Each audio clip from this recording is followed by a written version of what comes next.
This conference about will the now be recorded. hot streaks throughout 2023. Oh, I'm hot in this sport, hot in that sport, hot in this rating, hot in that. And then the year comes, where's the results? Again, it's so hard to win. So few people win. When you get a source that's actually plus EV long term, I treat mine like gold. I even free roll them. There's accounts that I actually use my own money that they get to bet for free, where if we win, they get a percentage. When they lose, I have to cover it. And then obviously they don't profit till we recover that money. But if I find a source that's profitable, I'll do everything I can to make sure I'm getting their best stuff, and then I don't lose them because I know how rare it is.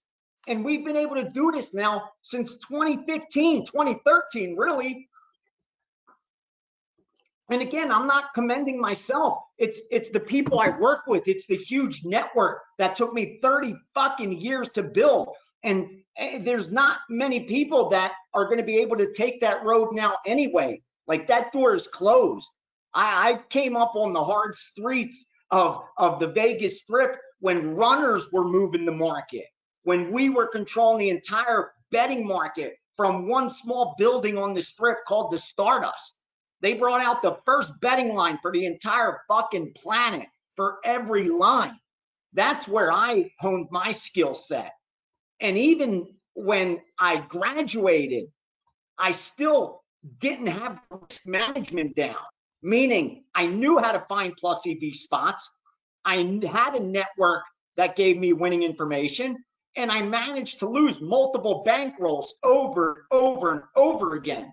And I sat there in my late 30s wondering why I have I'm in such a great position, such a rare position, and I'm not able to capitalize on it. And I was just fucking straight honest with myself. The reason I'm not able to capitalize on it is because I don't have the skill set to have the discipline and patience it takes to turn a profit. So I don't deserve to be profitable. These guys, they're patient. These guys, they're not chasing. Even if they lose 5, 6, 7 straight weeks, they stick to the fucking system because they've been doing it long enough to know as long as you don't let your emotions interfere, you're going to turn a profit. And I had to lose so much money before that sunk in. And my goal is for others not to let that happen. If, of course, their goal is to turn a profit from sports betting. If it's for entertainment, I'm not for you.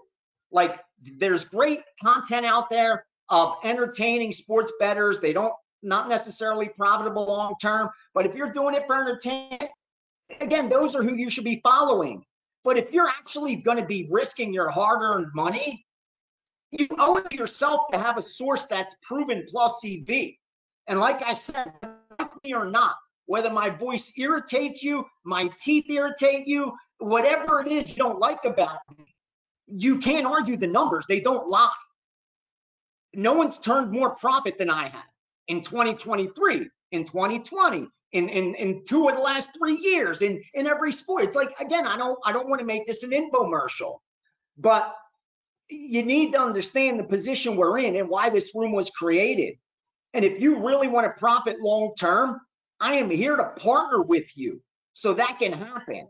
And I will be here every week to try to keep you in line like no one did for me. And that's why I sat in my late 30s, still broke, with the best sources of information, all this knowledge, and I couldn't monetize it. Because I had that experience, that knowledge, and that network, I was able to sell picks, but I wasn't able to monetize it at the betting window. I'm just being honest with you. And even selling picks, I couldn't win. Because, again, when you sell picks, it's so hard to win. Look at yesterday. There were 2 NFL games, primetime games. There was NBA. There was NHL. I didn't release a play on any of those. Why? Because I didn't have to. I didn't need to sell the NFL game. I didn't need to put out a package to sell the NFL game, because that's not what I'm doing. What I'm doing is producing profit, producing units. If you need a pick for that game because you want to watch it and bet it, I'm not your guy. But if you're really going to risk your hard-earned money and you want return on investment, You're not going to find better. I'll put my results up against anybody in this industry, anyone. Open invitation to sit across from me and tell me where I'm wrong. Open invite with documented results.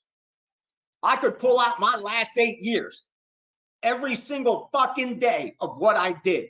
The worst losing streaks and the best hot streaks.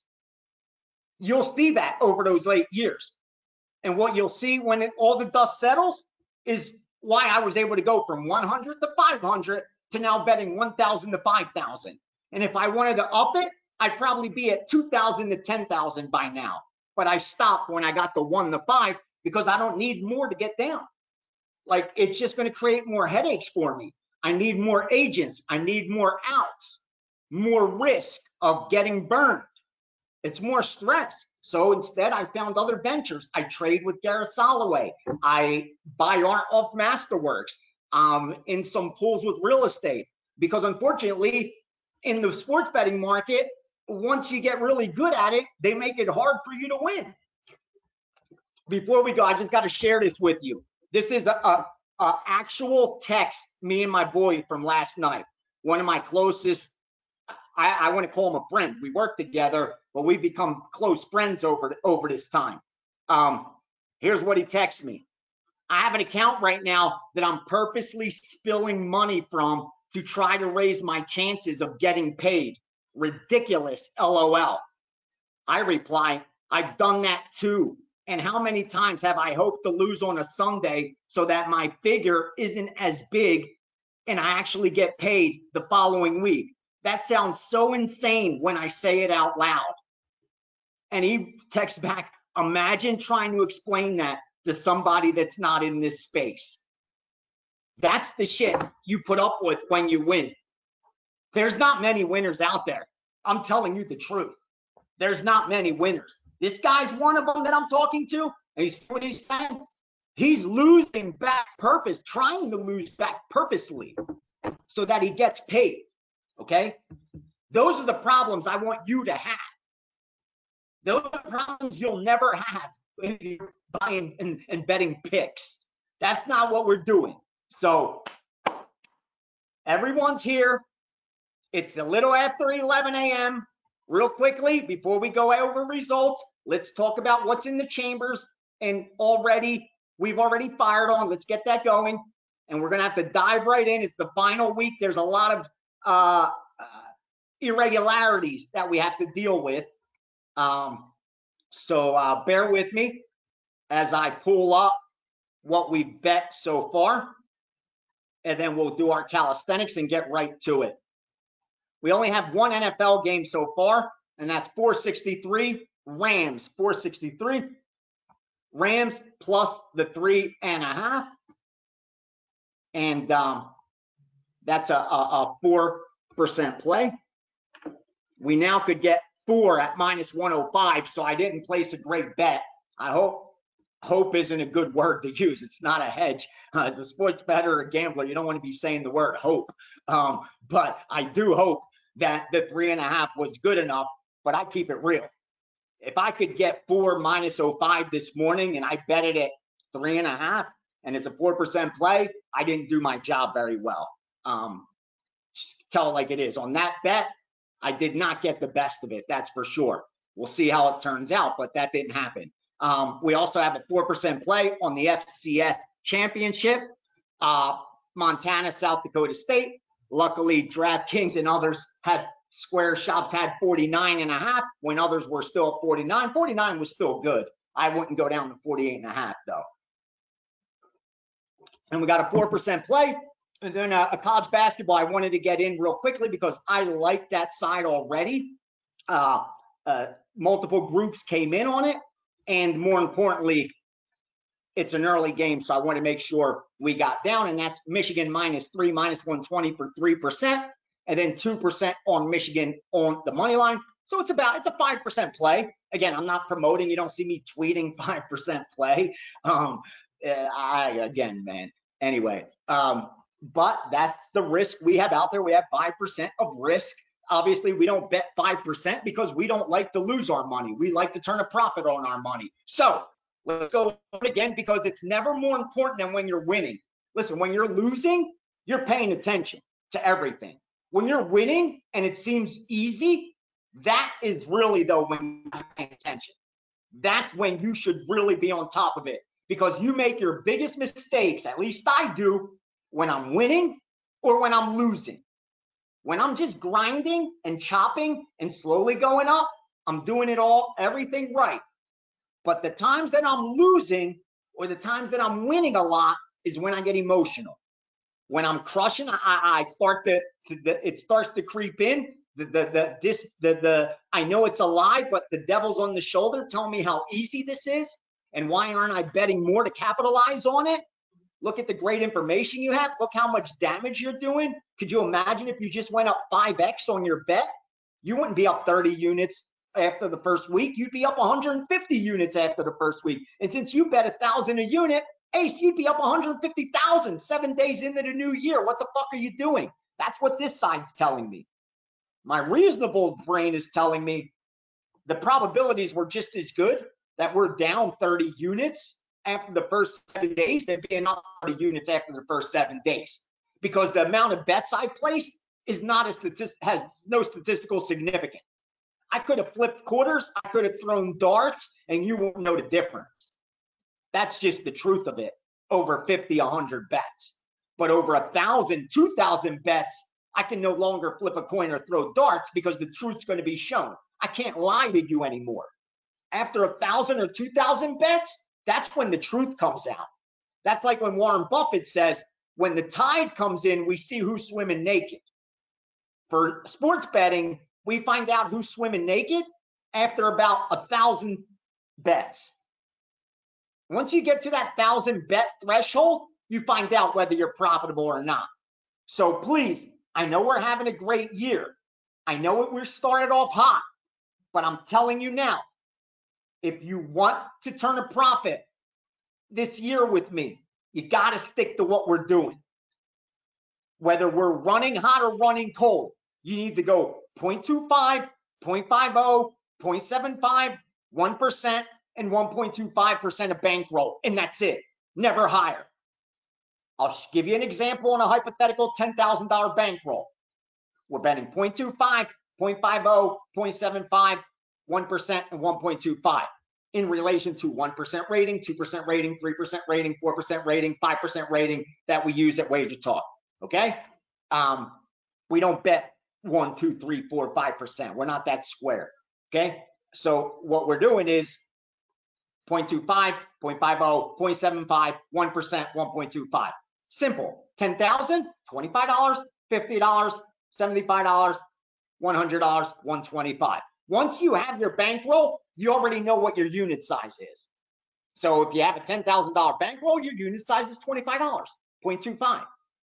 If you have a $20,000 bankroll, no difference. Your unit size is just double that, because you're at 0.25. So now it's $50 a unit. So there you're betting, if it's a 4% play, you're betting 200. Flat betting 200 on a dog, or betting the win 200 on a favorite. As long as you stick to that, you will overcome any negative streak I have. And when December 31st rolls around, remember, it looks like it's a far away from now. It's a long, long way from now, but it will be here, rest assured. Just like December 31st, 2023 came. When December 31st, 2024 comes, I want you to feel like we did last week. Like those of us in this room that were partying it up because we knew we were in that 0.5%, less than a 1%, not even 1% of bettors that can say they won money.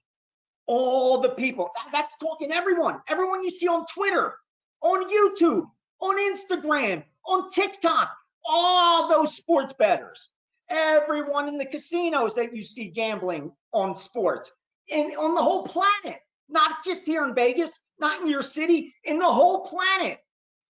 You're in that 0.5% that actually turned the profit. That's not my opinion. Again, these aren't my opinions. This is facts from sports books. This is coming from the biggest sports books in the world. If they don't know what the winning percentage is, nobody does, because they're booking it.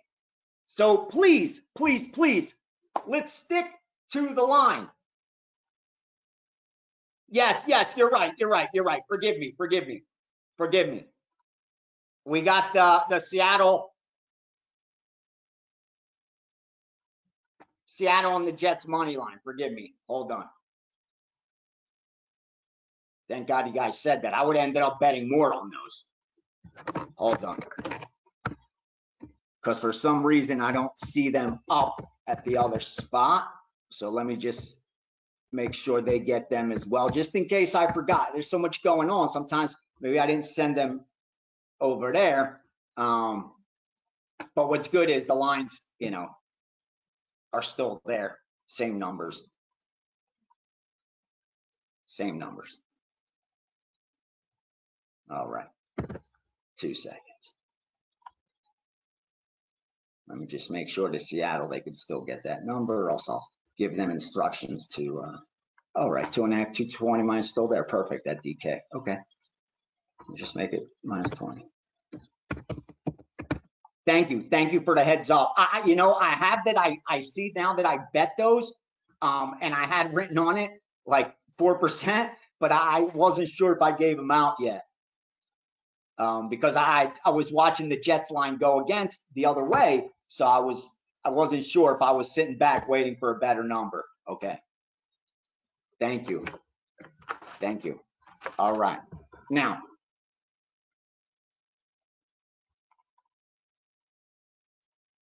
all right. Let me just look if there's any questions on bankroll management before we move into bet some games. Let's bet some games. But I need to, honestly, don't be shy. There's no such thing as a stupid question. Again, ignorance is not a bad word. It simply means you haven't been taught yet. You're ignorant to those facts or that data because you haven't been shown it. I'm ignorant to a lot of shit. I'm ignorant to Chinese. I can't speak it. Doesn't make me stupid. I haven't been taught it. So there's no such thing as a dumb question. Yeah, Pete. You're here, you're covering through till the questionable retirement. Hell yeah, that's a smart dude. That's a smart dude. Took advantage of the sale that was 24 hours. Good man, dude. Brother, you're going to turn a profit. Please stick to it. Please stick to the 0.25, 0.50, 0.75, 1%, 1.25. Just do that. Do that over the length of your 550 days. I promise you. I wish I could guarantee it. I feel like I'm lying because again, there's no guarantees, but I am very confident as I can possibly be that after your 550th day, we will be we will have turned a nice profit for you. We'll have paid your subscription 3, 4, 5-fold. Oh, dude, it did that in 1 year this year. So yeah, whatever. Yeah. Your goal. All right, I'll look at the props right now.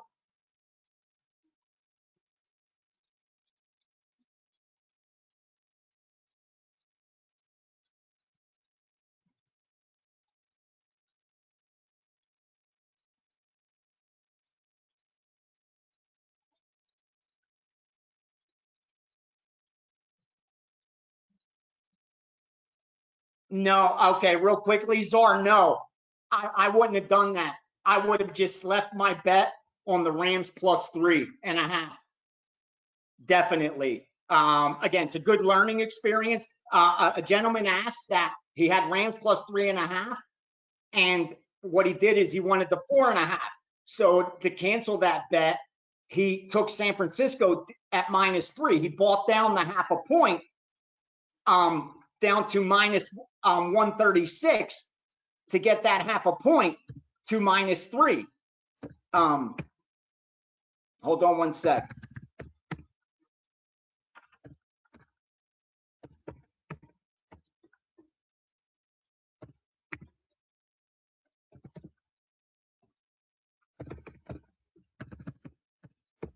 I just want to explain this, okay? Great question. So what he did is he bought them down to -3, -136. That wasn't the worst bet because it should only cost minus 135. So you only paid a penny more on a dollar. So it wasn't the worst. It wasn't the worst by taking the San Fran -3, you know, paying a little more for that. The only thing is you made it harder than it needs to be. I hope for your sake it lands on 3 or 4, and you somehow make more profit than necessary. But what you got to do is you got to remember, because we're betting a lot of sharp stuff, we're going to get ahead of the market a lot, but not always, because sometimes another group's going to disagree and come against us. So the line's going to come back the other way. We'll always get initial respect, but that doesn't mean someone else that gets respect and wins isn't going to see it a different way and come in the other way. That's what happened here. I can tell you a group that I work with that actually bet San Francisco on the money line. And that's why you saw the respect that the San Francisco side got. And they actually laid the money line in the first half. So they bet San Francisco money line minus 145 in the first half and San Francisco for the game. So obviously they like San Francisco to win this game. What I do is I let it go. I look at it this way. We're going to place a lot of bets. If you're with me for the entire year, you will place over 2,000 bets, okay? We're not going to get the best number on every single one. That we have to know that going in, that we're not going to get the best number on every single one. We don't have to. As long as we're getting the best number the majority of times, we're going to turn a profit. And I think we're batting pretty high as far as getting good numbers. You don't have to be perfect. Again, like it's better to shop around and have more outs, but if it's not available, it's not available.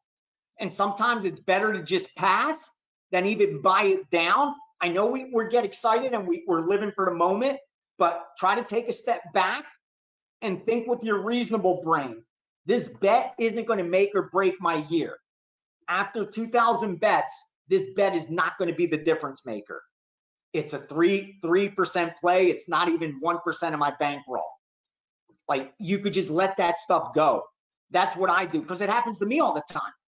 And I'm like, shit, I could have waited. I could have got a better number. You let it go. You let it go. Be happy when you beat them. Here, let me just give you real quickly an example. This is how many games I moved on a Saturday in college basketball. This was yesterday's college basketball. Okay. Can you see that? Okay. What did I give you guys? Maybe 10 plays out of all this? So I bet all of this for the different winners that I work with so I can get this information.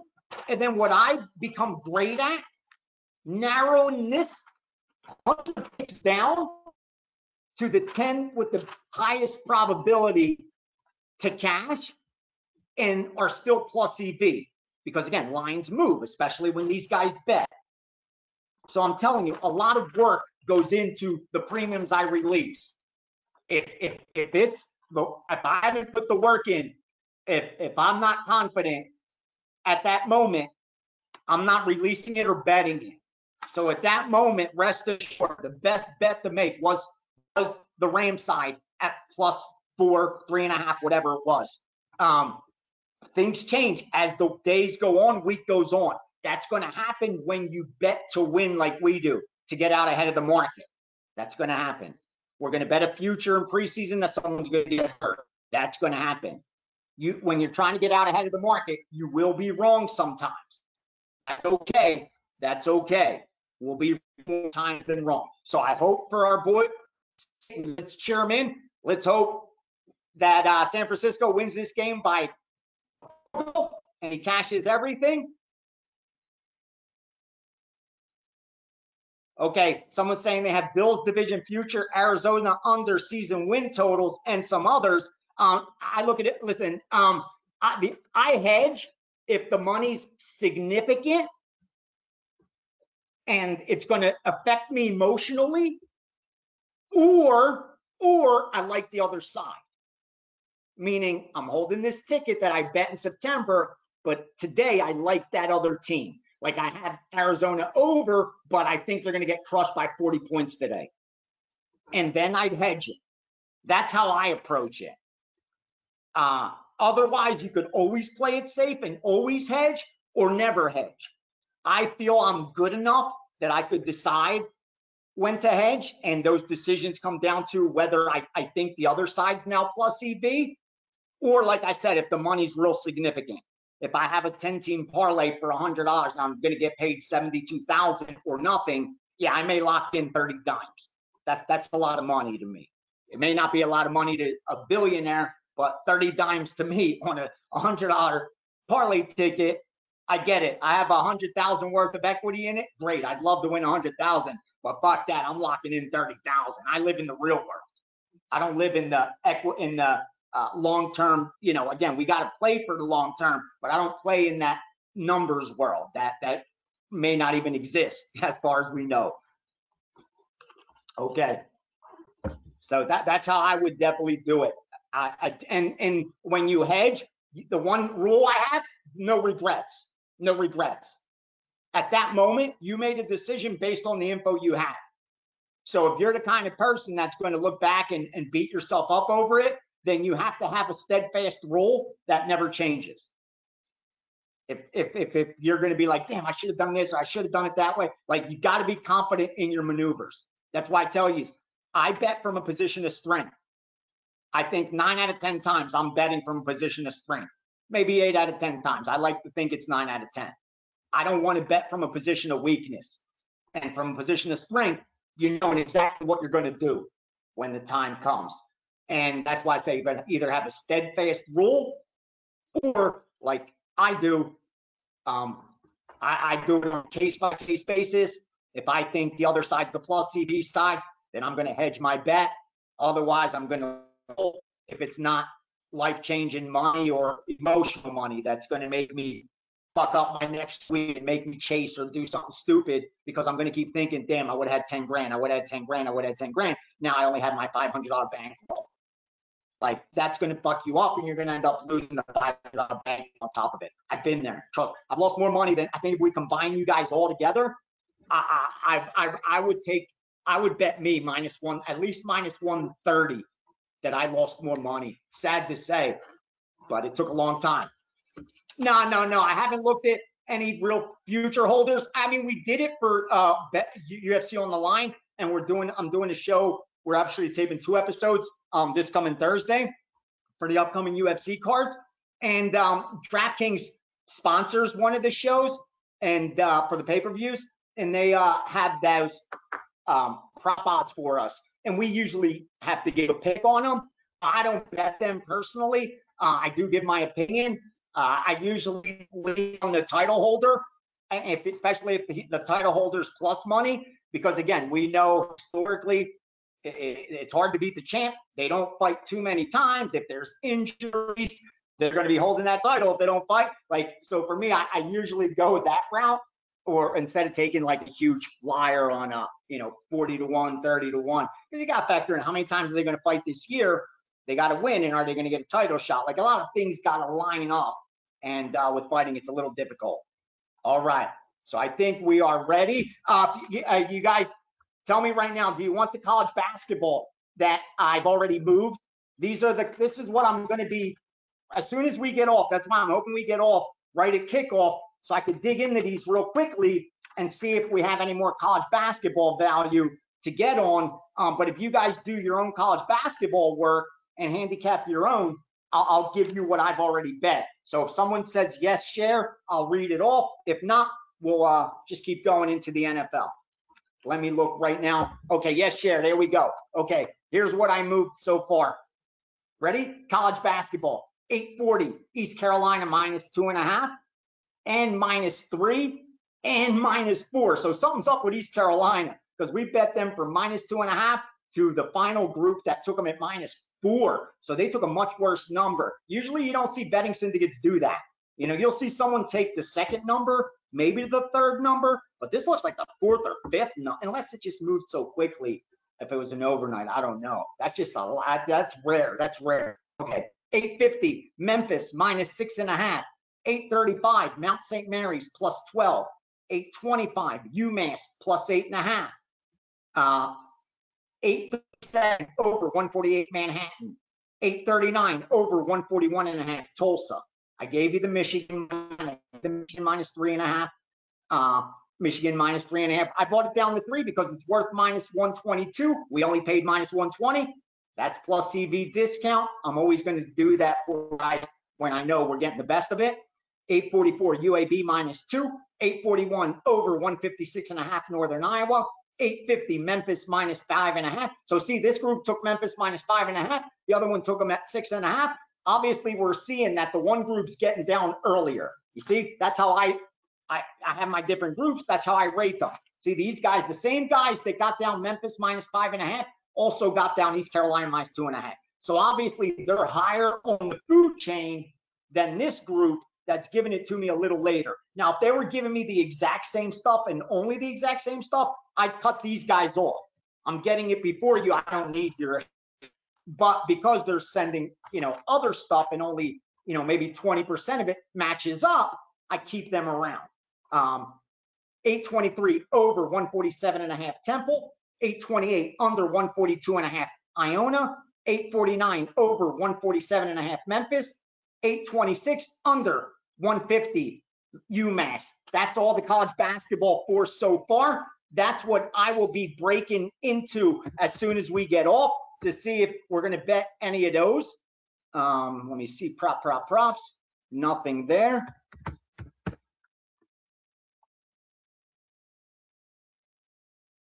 Nothing there.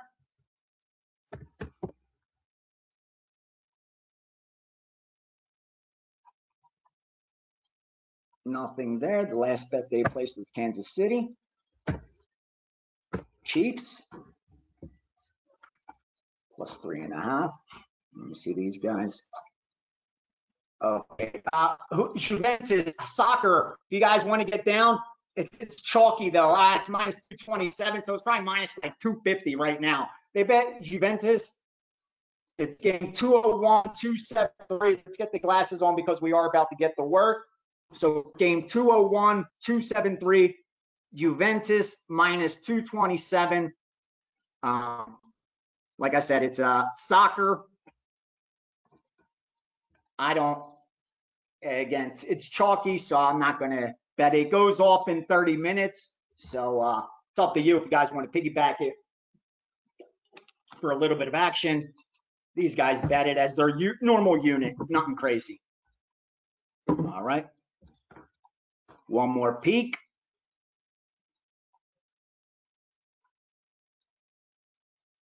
All right. Now, real quickly, here's where we start. We finished 2023 up 349 units, almost 350. If you go to @Greek_Gambler on Twitter, I'll show you what a $10,000 bankroll did with that, only risking $25 a unit, how they made over $9,000, and how a $100,000 bankroll made over 90 grand. 90 grand, never betting over 1250. We finished with about 3.5 ROI, a little lower than I would have hoped. That's why I'm saying wasn't my best year, and most of it was because we started so bad in the NFL. In fact, if you remember, at the first week of October, I was down 84 units in the NFL, 84.15 units. Not no more, baby. We are now up. We're up money. We're almost at a 1.5%, 2% ROI in the NFL. Why? Because we stayed the course. Because we didn't let the negative variance affect us. We just kept betting our risk management system and just let the work get done. You got to build. It takes time to build. Nothing comes overnight or instantly. And like I said, I know we got out a week out. I'm excited we're out to a good start in 2024, but it's irrelevant. What matters to me is where we're going to be on December 31st, 2024. That's what I care about. So as of right now, we are up 33 units going into today's action. So even with that $10,000 bankroll, you're up almost a dime, up almost 10% on your capital. Not a bad week. Again, you can't maintain that kind of return on investment long term, obviously, but it's nice to start ahead, not behind, right? I like it. All right. Again, you guys know how we're doing. I don't really need to go over results. I more need to go over when we're losing. That's when it matters. When we're winning, what am I going to do? It sounds like I'm a jerk off bragging. So,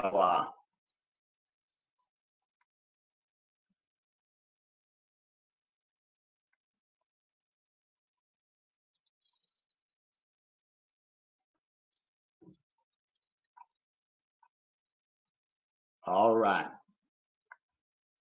NFL. Let's start at the top. Whew. Let's go. I'm excited. I'm excited.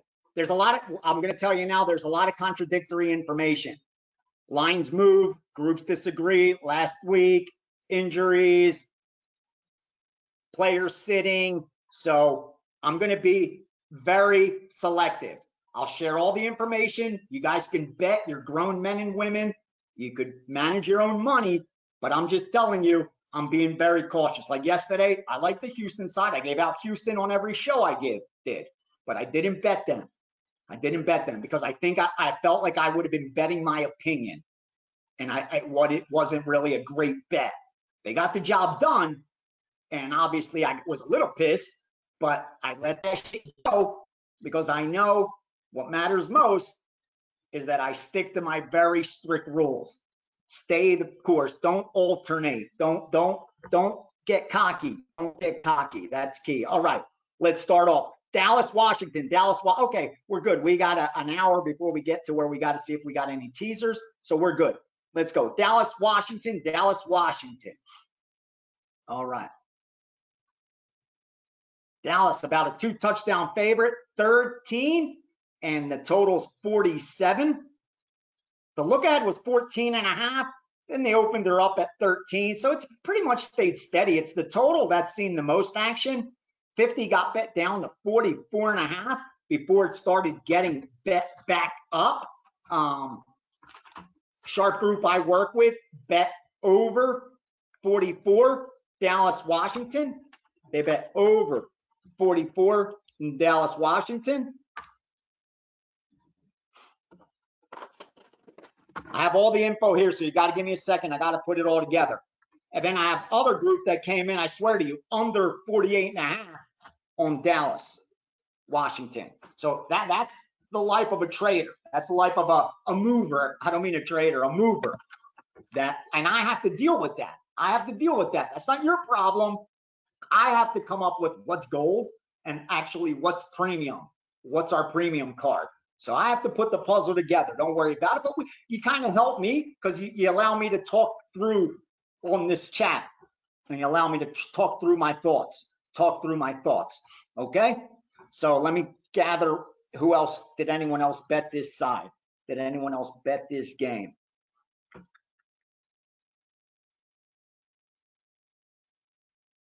Let's see. I got it's a lot.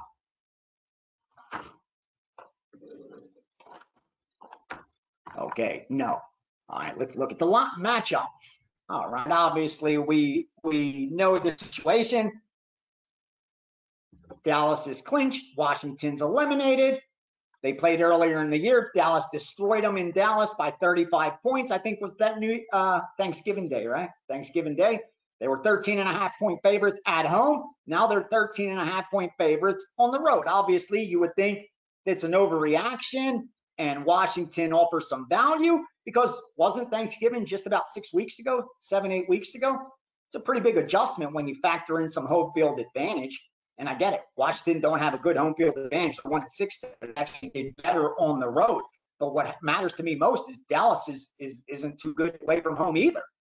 They're a 3-5 team there. I'm not too comfortable laying that kind of points with a team that just isn't done against the spread. Let me see if we're going to touch this side. I like Washington. I'm just telling you now. I like Washington. I do. I just, again, I've been burned taking these bad teams towards the end. And I'm probably going to stay away from it for right now. I'll put that on the side as a possibility because I again, it's hard when teams have nothing to play for to make an argument. But when both teams have nothing to play for, then it's hard to argue either team. I mean, obviously, we know Dallas is better on paper, obviously, and they're better on the field. They've crushed them. But are they 13 points better? I'm not too sure. I'll be honest with you. On the road, I don't think so. I don't think so. Actually, I like Washington. And like I said, one of my groups bet me Washington at plus 13 and a half, excuse me. But I'm going to put that to the side right now. We'll see. The total, obviously, we're going to pass on the total. I don't have a strong opinion either way. You probably look to bet it under.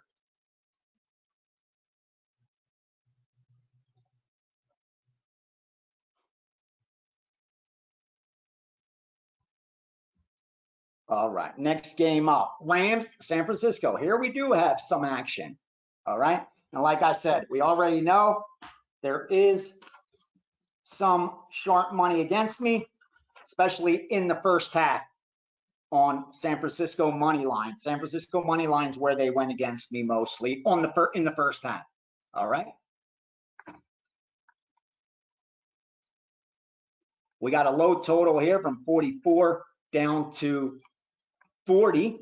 It's actually 42 just last week, and now down to 40. I don't really have an opinion on the total myself. At 40, I'd probably look to go over. But again, we have San Francisco that clinched their spot, and they got Darnold.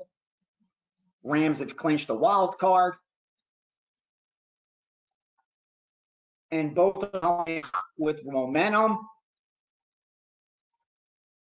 I actually thought this line was going to close like 3, and we would be sitting at a good spot, at least the way it started out. But like I said, then that San Francisco money changed that. So I'm going to keep it. I'm not going to look to get off it or anything like that. The total I'm not going to mess with because, again, I can confirm the under at 43 definitely got hit by one of my sharper groups. But again, 40 and 43 are two completely different things. You know, if they go under 43, I'm not going to piggyback that and go under 40. Because if I already liked it that much that it should have been 38 and a half, then what was I waiting for? Then I should have already known that. So for that, they're easy ones. I get to just leave those alone. All right. Next up, we're going in order how the rotation has it. So let's do that Sunday night game. Let's do Buffalo, Miami. Let's knock that out of the way.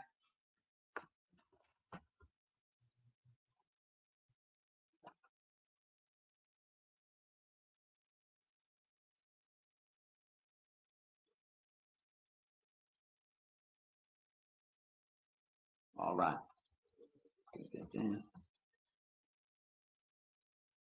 I'm just seeing because it's all over the place, just making sure what bets I have on it to share. So always just give me 2 seconds at the beginning of it, and we're go. Just don't want to miss anything as far as the total. Okay. All right. So we know Miami clinched, obviously. We know Buffalo's playing for their damn lives. And that's why this line's 3 and not pick 'em. I mean, that's the bottom line. This line should be a pick 'em. At least that's what the look ahead is. And it's just a matter of, is Miami going to show up? Or are they going to rest players? Because they're pretty banged up. They're pretty banged up. I mean, that's just the truth. Again, that the look ahead on New Year's Eve was Miami minus 1.5. I mean, just the line adjustment alone almost forces me to have to bet Miami. And I like that side. I'll be honest with you. I do like them. I'm just looking now. I think I'm going to bet them now, guys. Let's bet them now because we're not going to get 3.5. And the chance it drops, we had already seen earlier in the week at 2.5.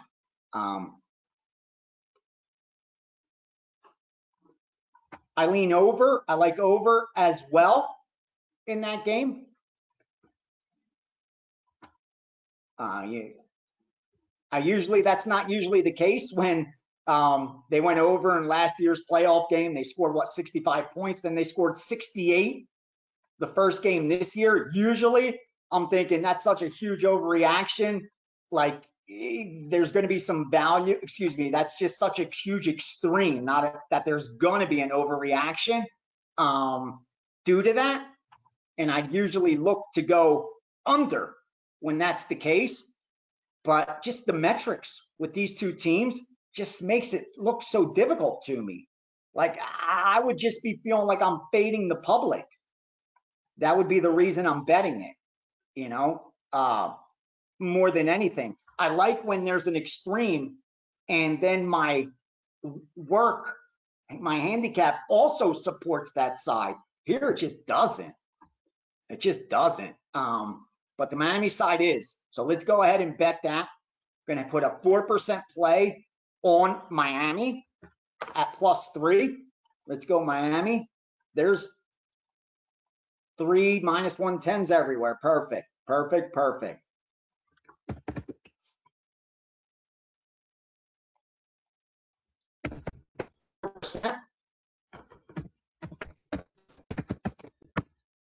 Miami +3. What's nice with this bet is that we had Buffalo future for 4%. So if this loses, that means Buffalo got to the playoffs, right? That's not bad for us. That's good for us. If we cash this ticket, it covers that future. It's not why I'm doing it, but the fact that it's turning out that way, I'm not complaining either. So let's send that out and let me bet it as well. Make sure you're using that odd screen is up. The Wage Talk odd screen, where you see the new one that they're putting together. I'm beta testing it now. I think you can too. So you may want to ask and see if you can do that. Yeah, my sharp book's charging 18 cents for Miami. That's a good sign. That's a good sign. Hell yeah.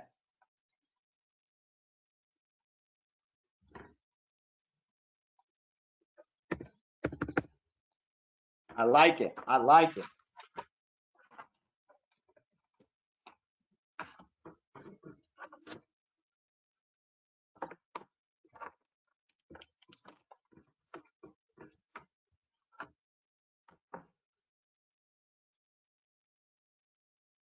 All right, look at us. Look at us. Boom. And like I said, I like the over again. Usually, that's why I see on a situation like this, I would just pass because it puts me in like almost a no-win situation. Meaning, the way I like to use regression and progression and recency bias and the market overreaction points to an under. But my handicap and the metrics point to an over. And with no group betting either way, puts me where I feel like I'm guessing. I don't want to guess, man. I don't want to guess. That's not what we do.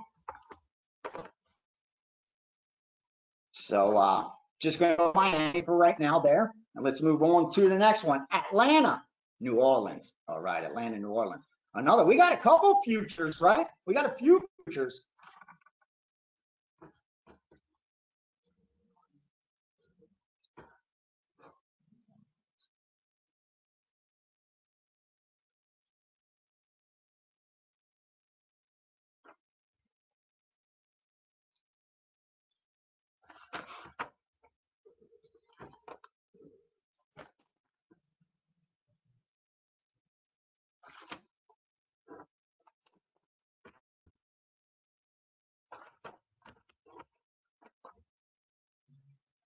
All right. Let's look in New Orleans. Let's look in New Orleans. Another big game here. Both questionable as far as needing the win. 3.5 was the look ahead. No surprise it's sitting at 3 minus 15 for New Orleans. They're going to let us decide. The total, the same thing. Went to 42 for a little bit, but mostly 41.5. Right back to where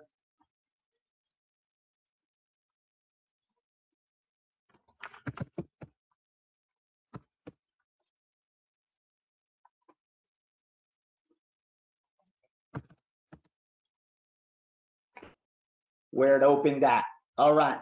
7-9 Atlanta. 8-6 and 8-8, excuse me. Saints. Both pretty much identical records. Saints had Atlanta won earlier in the season, but Saints are, they've owned this series as far as straight up goes, having won 7 of the last 10. They're coming off a big win as dogs against Tampa Bay, and remember they're back-to-back road games. Now they return home where they had one back-to-back at home. I like that. I like that. And we have Atlanta, a little extreme. Remember, they've done a lot better. If you look at their metrics, their split is huge as far as home and away goes. And we saw that last week, them having lost by 20 on the road. They lost to Carolina as favorites on the road. They barely beat the Jets by 5 on the road. They lost to Arizona on the road.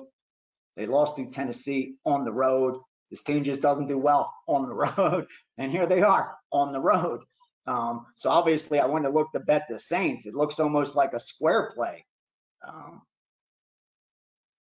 But I'm not too scared. I'm not too scared. Let's see what this money line is. See if it's lower than 160. No. Okay, so we're going to lay the points. Let's go ahead and lay the points here. I'm going to put a 3% play on the Saints. Let's go to New Orleans. Usually we have a future. Wouldn't really attempt these too much. I'll even give it out at 3 minus 15. Circa's got minus 10. Caesar's minus 10. King's minus 12. Yeah, it's minus 10. What am I saying? Minus 15. Bet at minus 10. Bet minus 10. 3% play. 3% play. New Orleans.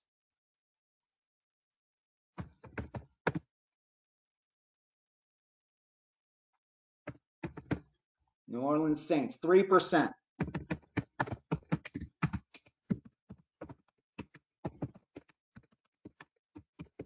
Yes.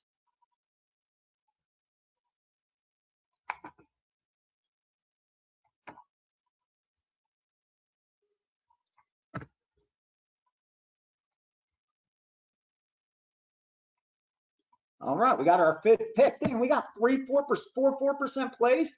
Oh, we got a lot of risk already. Come on. Gotta have a good day, right? Let's go New Orleans.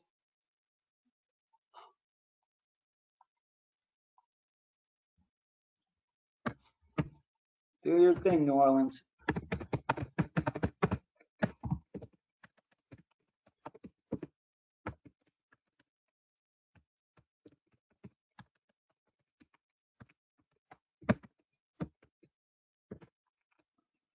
Get down. Oh, I see. Yeah, he's got minus 10. Sharp Shop got 20.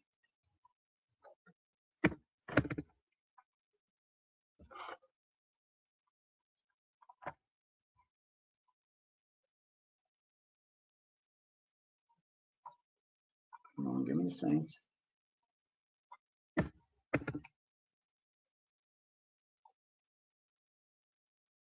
my heart stopped. I thought this book cut me off. Gave him a little beating yesterday. All right, good. He didn't.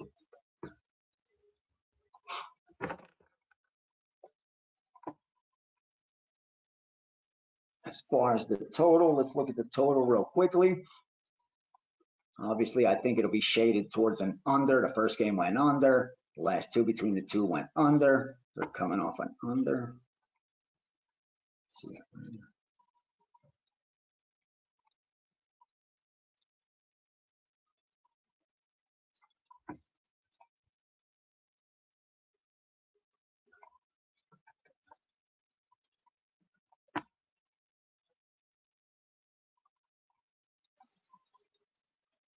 Ooh, give me 1 second. Let me see this.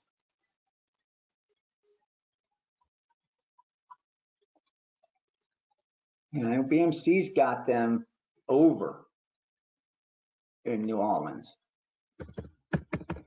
I like that very same play.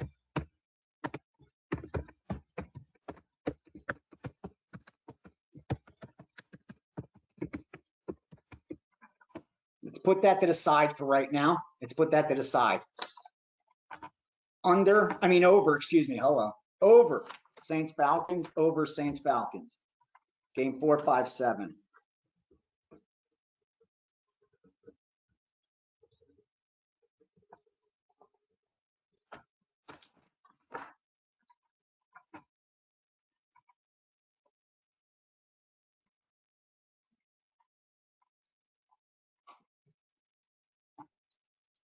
Yeah, I'm sorry. This isn't a show or a podcast, so there is some dead air as I look through this shit. But yeah, let's put that one to the side like we did with Washington. And you notice you're seeing some 13.5s now on Washington pop up. I'm eyeing the over 41.5 on Atlanta, New Orleans. That's all. Just need a little confirmation, just a little push. Just push me in that direction with a little line move. You know how it works.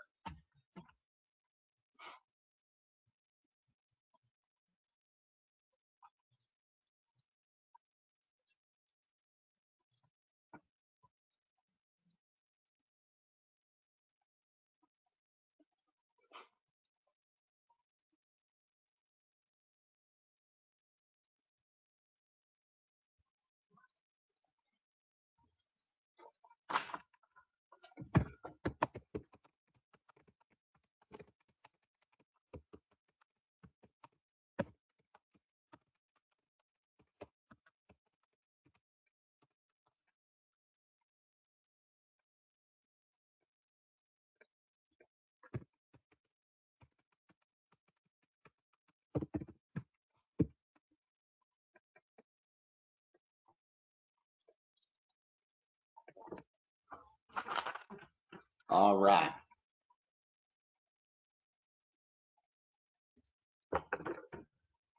Next up, Philly Giants. Philly Giants. Ugly game. Ugly game. Whew. Let's see where this line's sitting. 5, no surprise. The look ahead was 7, believe it or not. Then they brought it out at 5. The look ahead even got hit from 7 down to 6. And obviously the under got hit down to 42.5. You're starting to see some over money come in. Again, there's a lot of weather related shit going on. Don't forget.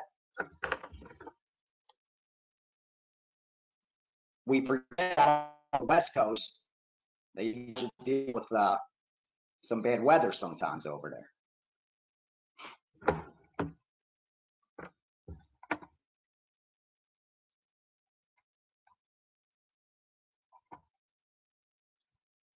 See, these are the kind of games where you want to look to go.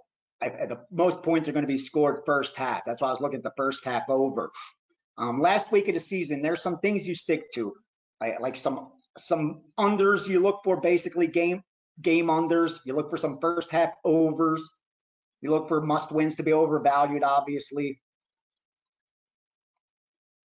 You know, the Giants, they've come in covering, man. They may not be winning, having lost 3 straight, but they've covered 5 of their last 6. That's an extreme. And Philly hasn't covered 5 in a row. Again, usually an extreme where I would think there's going to be a little value on the Philadelphia side. The problem is Philadelphia is one of those big name teams that get bet. You know, they're a public team. But in a week where one team's eliminated and one team clinched,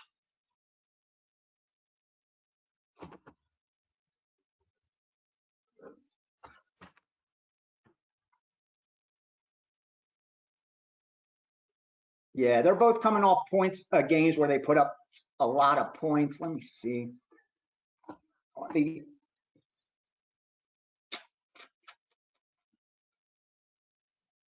You know what? I'm going to let that go too. If you guys want to bet it, again, I'm telling you, the first half is sharp.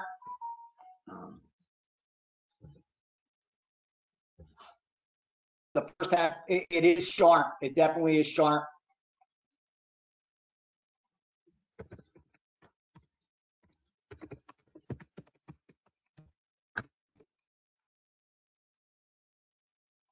I know one of the groups I work with bet me first half over 21.5. I know BMC even betted it over at 22.5. So the first half over, if it's less than 23, I'd look that way.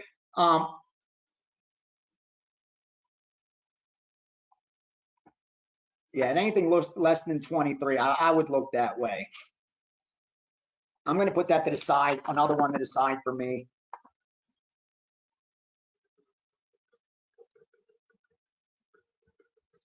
Okay, I'm just trying to stay real disciplined. We got out nicely. We're up 33 units. We could be selective. We could be selective. But again, everyone's risk tolerance is different. That's why I like to share everything. And that way you guys can use the information. Prop check. Yes, sir. Play it once, Steve Garrett. I would split the bet. I would split the bet. The true at -3 is like 158.59. And also you got to factor in the total and whether it's home or away. So I think it's the bad way to play it.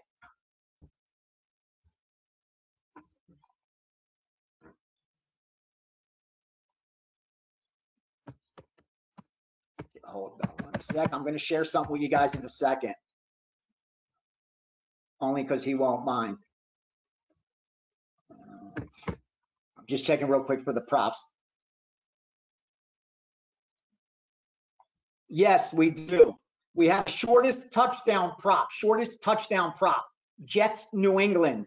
Over 1.5 -125. Over 1.5 -125. Jets, New England. Shortest touchdown prop. There you go. All right. Now we have MMA that I am moving. Not a premium play. This is one of the groups I work that I work with, and I haven't dug into this card. We're actually doing 2 shows on Thursday, and I plan on starting to work on them tonight during the Sunday night game and tomorrow.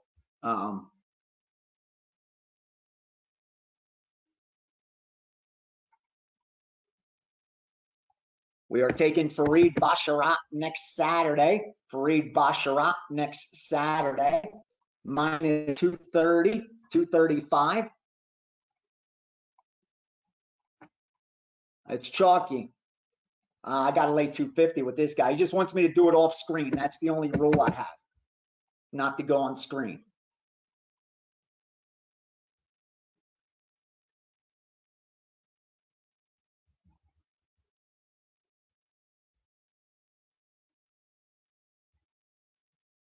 Fareed Basharat. I'll average him in at minus 240.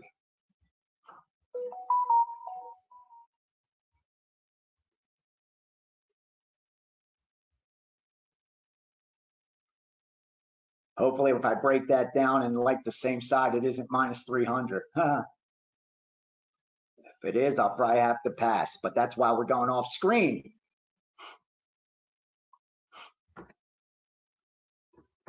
All right. So there you go, Basharat. All right, where was I?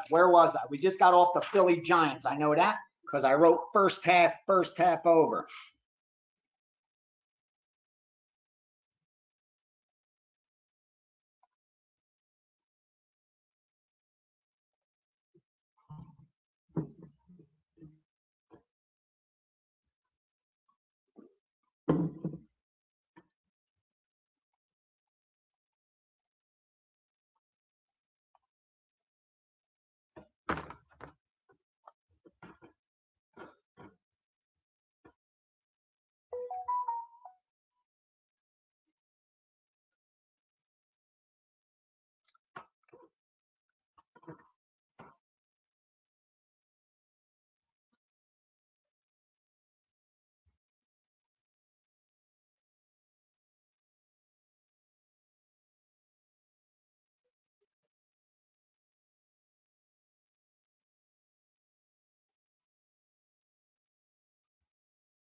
Give me 1 second.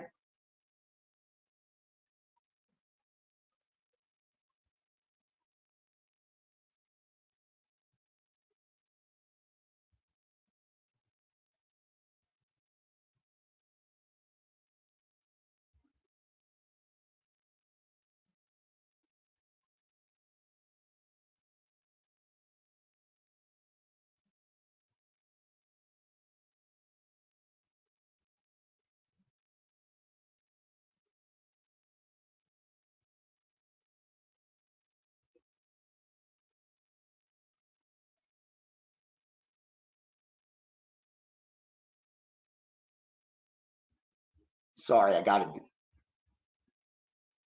let them know what I'm doing with this.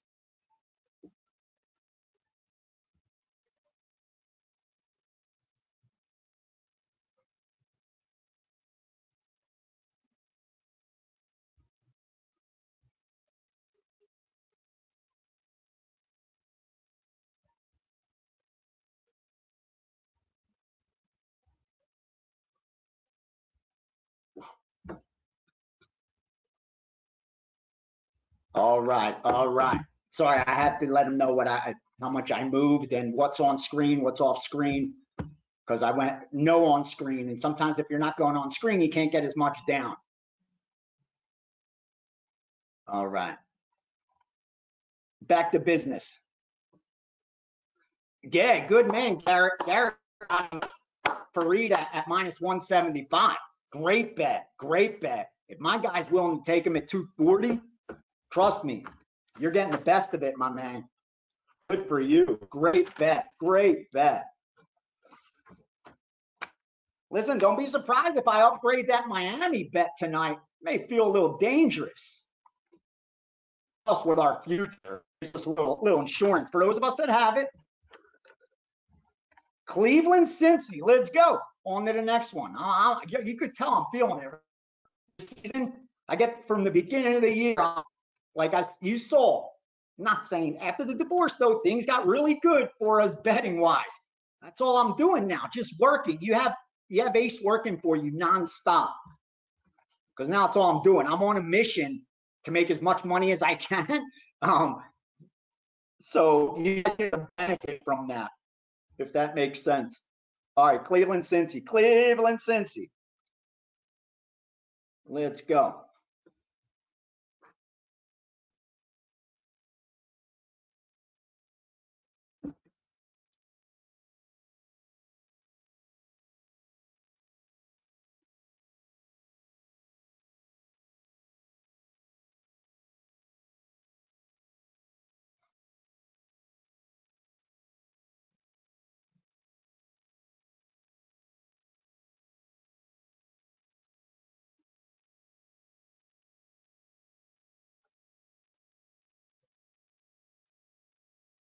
Okay, yes. Cleveland.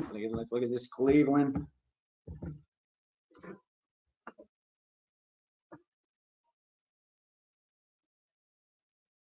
All right, I got everything I need for this. Let's look at the numbers.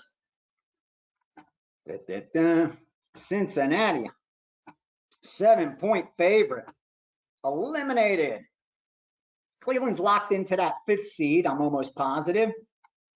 That's why this line has moved like it has. To look at it was 2.5, 3. Now it's up to 7. And everyone saw what the Steelers did last night. That's huge. That's huge. That's why this line has some juice at 7 right now. Otherwise, it doesn't make sense.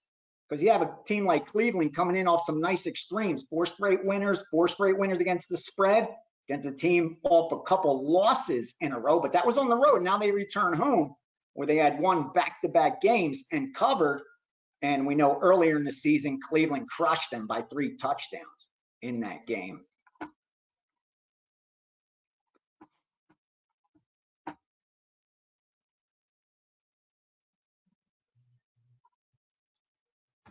I like Cleveland myself. I do. I like Cleveland.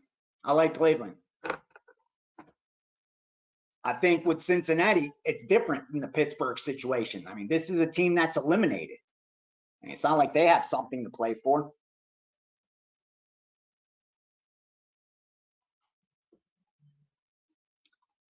Yeah, and coming off that 7.5, there's 7.5 minus 115 at Circa, 7.5 minus 115 at DraftKings. I mean, take the 7 at minus 105 or even money at Bet Online if you can't get it. But let's take that 7.5. Let's take 3. You know what? I'm going to go 3 units on Cleveland. No. Hold on. I'm going to go 2 units on Cleveland. I'm going to be cheap. 2 units on Cleveland. 2% play on Cleveland. Baby bet on Cleveland. 2.5. I mean 7.5 minus 115. Yeah, let's do it. Let's go. Let's get a little action on the Browns.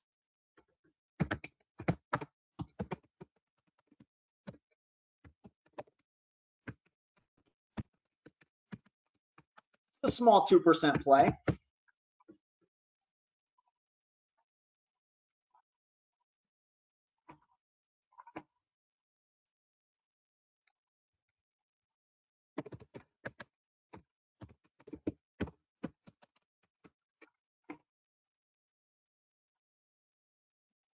All right, we're getting some action this week, I'm telling you. We're about to bet this next game too. All right, so let's get in there. It's already 9:15 almost.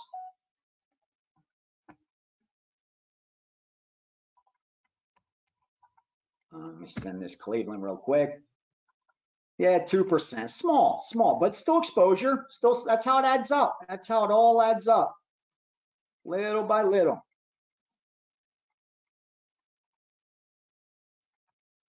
They don't all have to be 4 or 5% plays. Tiny baby risk here, little baby risk. That's it for me. It's 2 dimes, $2,000. It's not like shit. Back in the day when I moved here, I worked for $5 an hour. So if I worked back then, probably had to put in 60, 70 hours back then just to get through. So yeah, I was making what, $350, $400 maybe. So yeah, again, it's a 2% play, but it's still a lot of money. So if I'm going to bet it, trust me, I like it.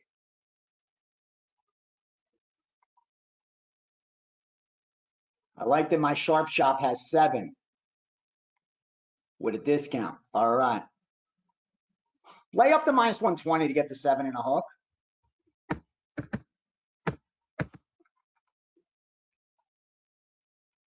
All right, I got Cleveland, and I got Cleveland. I'll be honest with you, I bet a little more than only because I'm up with this account. Just a tiny bit more, just a tiny bit. It did like a 2.5. I just, again, it's like one of those traits. It rubs people wrong, but I don't lie, and I don't have a filter, unfortunately. All right, who's next? We got a lot of games still. Shit. All right, Green Bay, Chicago. Green Bay, Chicago. Green Bay, Chicago. All right. I like this game too.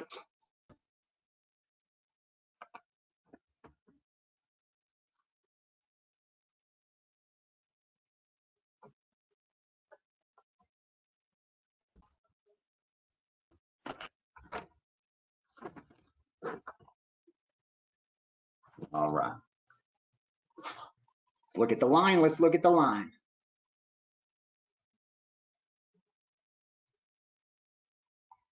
It was 44, 45, then 45 and there's some 45 and a half at. Where's he got? DraftKings got 45 and a half. Green Bay's -3, minus 115.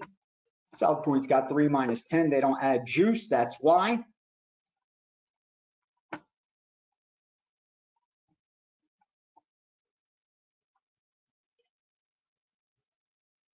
Chicago eliminated, obviously. Green Bay still playing for something.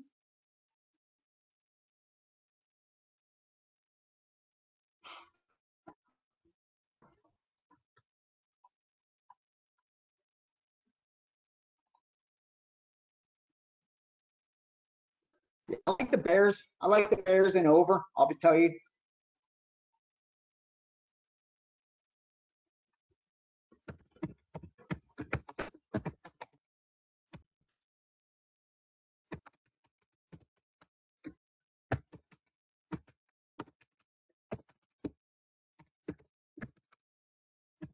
Yeah, and I know they went over 45.5, another sharp group. And the total was only 41 when they played back in September. Crazy, right? And they put up 58 points. Green Bay's coming off back-to-back wins where they put up 30 plus, didn't cover both. And Chicago's coming off the same thing, having put up a lot of points and covering. They want to play spoiler against Green Bay, and they get to try to do it in Green Bay. I'm like, nothing big. Let's just take the 3 for 3%. Let's go 3% Chicago. We're going to spread out some risk today. And when all the dust settles, hopefully we pick up a little profit. Yeah, we're not going to zero in on big bets. Let's spread it out last week. Let's go +3 -115 on Chicago.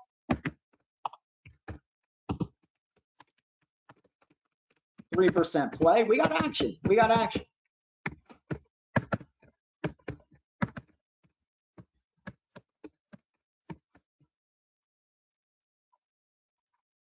Let's go, Chi-Town.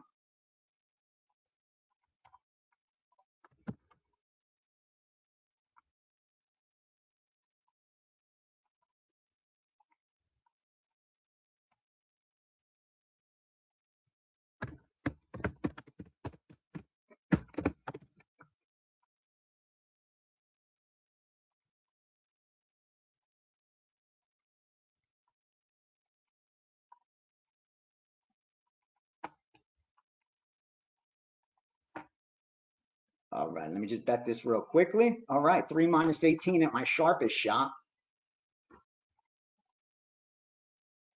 I'll take it.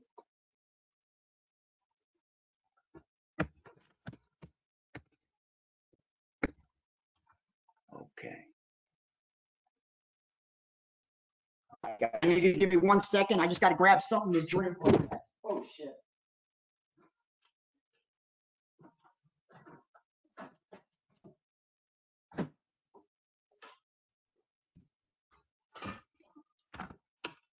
Rip this right out.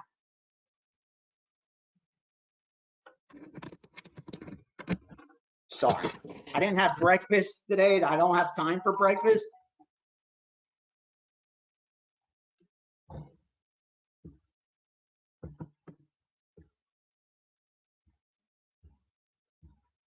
So I'm having my breakfast real quickly while we do this. Sorry. You can't be optimum. If you start thinking and like you're hungry, that's not what you don't want to feel that at work. I make sure I listen to my body. Just you don't think clearly if you're not. So I try to listen to my body, or else that's where your mind's going. Can't have that. Got to be optimum, man. That's why unfortunately, like I can't smoke weed like I'd like to. And I used to enjoy it. Now I can't because the truth is you're just not optimum, man. We'd be lying to ourselves. So like I gotta wait till I go on a vacation, like just to be on the beach and shit. Look at me crying, bitching. All right. Let me see real quick. Any question before we roll on to the next one? Are the Bears worth a 6-point teaser? If you could get 3, it's not necessary. I mean, I'd use it at 2.5 if that just because if that was all that's there. But if there's 3s, I wouldn't. But I'm going to look at teasers another 10 minutes or so. I actually tried to lock one in yesterday.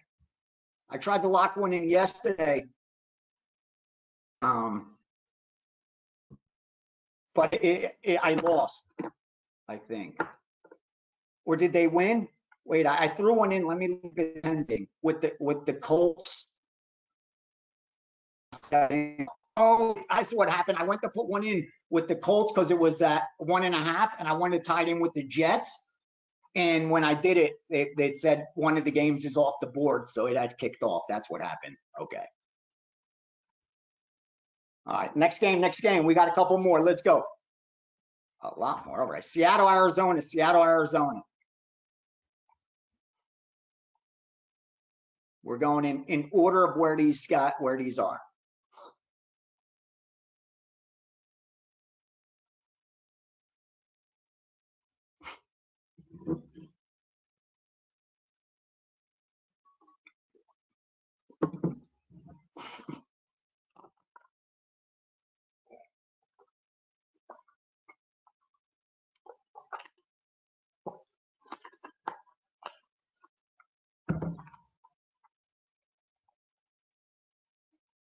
All right. Do I have anything on this game? I don't think so. I think we will be able to get through it quickly. Oh, no, I do. What am I talking about? Oh. Well, we have Seattle. What am I talking about? We got the Seattle side. We got the Seattle side. Let me just look at the total real quick.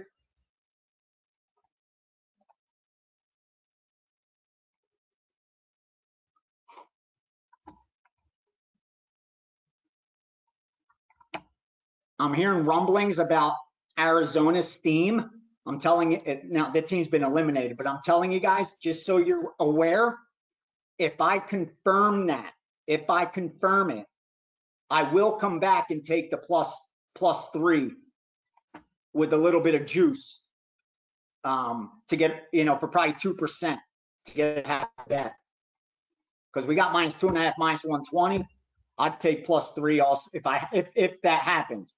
It may not, so it may not even. But I just want you to be aware. That is one early game, like I told you, with San Francisco. We got pushback on the first half money line. That was it, and smaller on the game money line. And then for this game also, I am seeing a little bit of pushback on Arizona. And again, I don't like to gamble. I'm not here to gamble and let shit ride.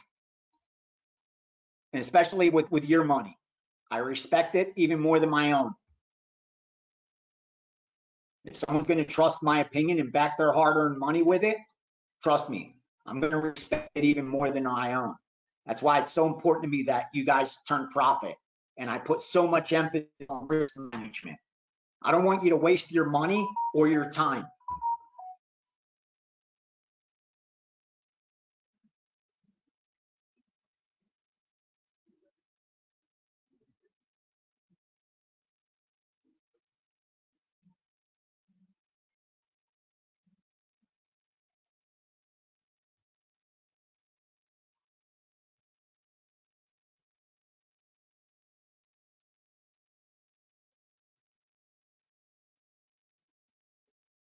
All right. This guy's sharing some good information. I'll tell you when we get to the game. All right. That's the network. It's a network, man. That's what's key. Like working with good people that are going to share their information with you. And someone picks up something good, like, hey, did you hear anything on this? I got this. I love that shit, man. Because we're all on the same side. We're on this side of the counter. So even though like we do compete a little bit as far as getting to the number first, there's a mutual respect that we all have for each other because we know how hard this fucking thing is. And we know how small the fraternity of winners are. And I get it, on the online, they could bash me and talk shit, and the Twitter gamblers and the brands, and they could talk shit because I was Vegas runner and sold it pregame and that. I got to live in my past. I admit all that shit. But the people, the real people know what's up. Like they know who bets out here and who wins. And anyone that knows about me knows what I'm doing out here. Trust me. All right, so if we get pushback, we will get off that. Let's go. Jets, New England. Jets, New England. You know I love this game. You know I love this game. I'm on an island. Telling you now, I'm alone. I'm alone. This wasn't wise guy money. This wasn't any of the groups I work with. This was me loving a side. I'm just keeping it real. I got a ton of sharp money on the under. Ton of sharp money on the under. That's why we're going to have to use the Jets in a teaser. We have to. Because the groups I work with not only bet me under 31.5. I got bet. I started getting bet under 33.5, under 31.5, and the last bet at under 29.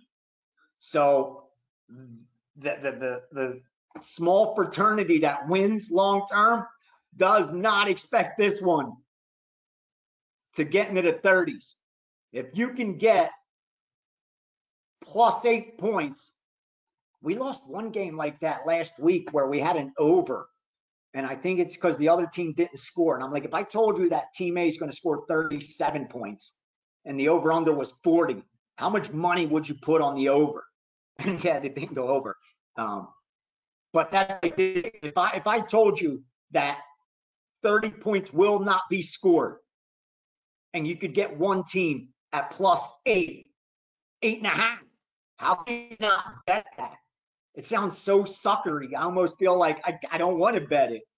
I almost feel like a square, but I got to tease it. I'm going to tease it. Telling you now, we are teasing it. We are teasing. I'm teasing it. I'm teasing it. I'm just pissed I didn't wait to get +120 on the Jets money line. I'm so upset with that. I'm so upset. That's that's a lot of money for me. You got to remember, if I'm betting 1,000 at +110, I'm getting back 1,100 instead of 1,200. So this is a 4% play for me. I lost $400 by not waiting. That to me is what that pisses me off more than anything. Like, even if I win that bet, I'm going to be so pissed off inside. That's going to haunt me the entire week. That's why, thank God, let me bet now. Let me get it out, because it's going to rub me so wrong that I didn't know that the money was going to come in on the. I knew the New England money was going to come in. I was just so sure that the wise guys were going to see what I see, and that they're going to take the Jets, and that the line was going to go to pick them, or even the Jets -1. That's why I took the +110. Trust me, I'd be taking +120 now. So that's my bad. Again, it's not that big of a thing, but I fucking love the Jets. I love the Jets today. I love them on the money line. Yep, you heard it here. And I'm going to tease them too. Again, this is one of those ace strong opinions. So you do what you want. You could fade it, you could ignore it, you could piggyback it, just like Michigan Monday. I'm telling you guys, when it's my strong opinion, that's just me. I've done it for past Super Bowls, but a lot of times these guys just don't bet that shit. So, unders, real steam, and Jets, steam. All right, Jacksonville, Tennessee. Let's go, because I like this game. The only problem I have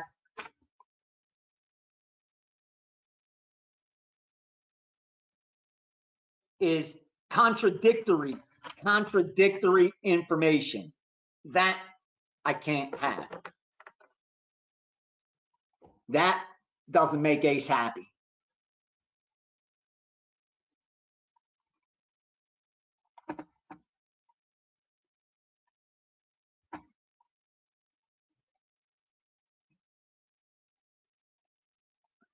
All right. God damn. Okay. All right. Let me break this down for you guys. Ready? Jacksonville's now what? 3.5 even money. Got to pay 3 to get the -120 to get the Tennessee side. Here's what happened. Okay. Sharp money on Tennessee at +5. Steamed at Tennessee +5. What happened though is Tennessee got down to 3.5, and that's when you saw the Jacksonville sharp money come in. I've gotten sides on both of these. I got money on both of these. Okay. Fortunately, I like the total.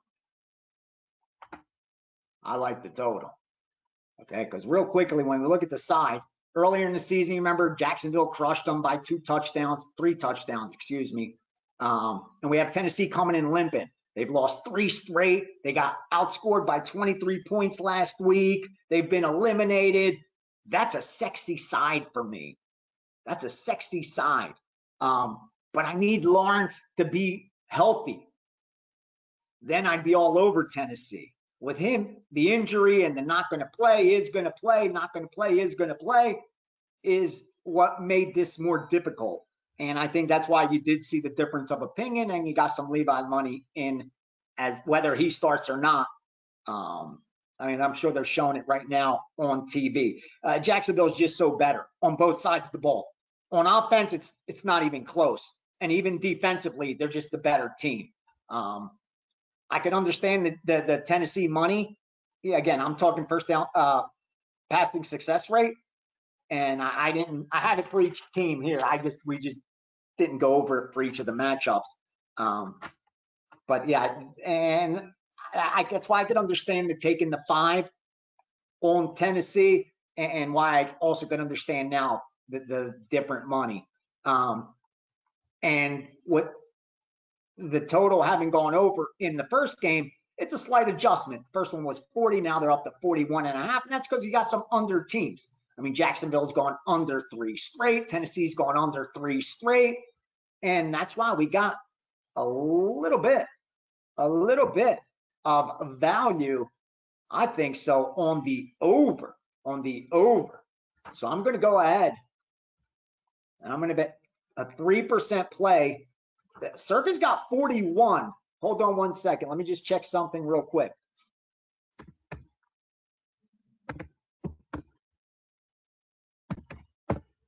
Let me just see.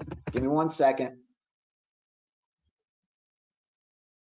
Okay. Well, okay. If you could get 41, it's better. It's a lot.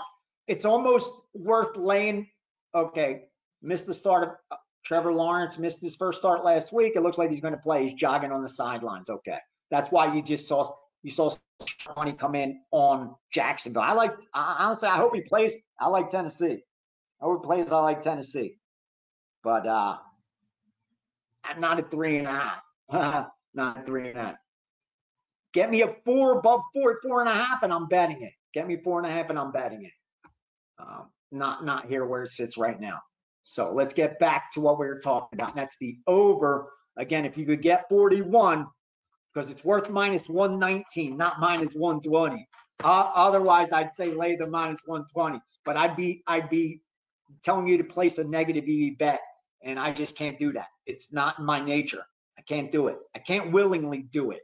I'm sure I've done it before where I thought there was EV there and there just wasn't. But I'll never do it. And see, my one book charges minus.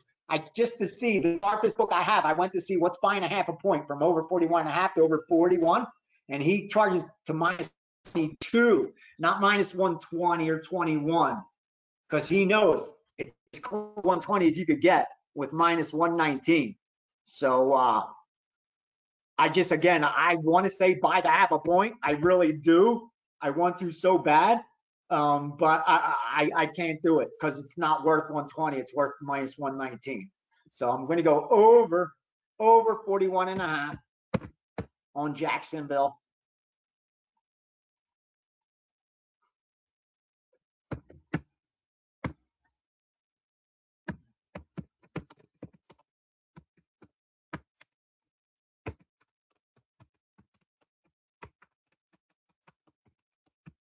%3 play. Jacksonville, Tennessee. Over 41.5.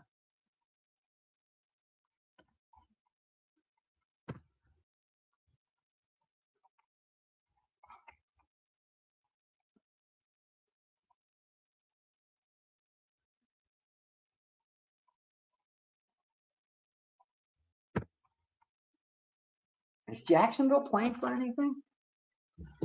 Why are they betting Jacksonville? I don't get it. It's all right. It's neither here nor there, right? We got to hurry up. Let me just make sure if any of these. Okay, let's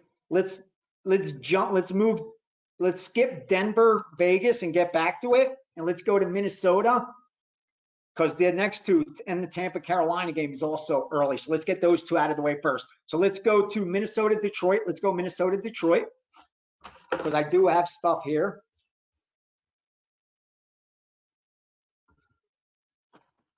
I almost want to take. I think I'm going to take Tennessee, man. Let me put that right now, right here to the side. Here's what I'm talking about. Here's why.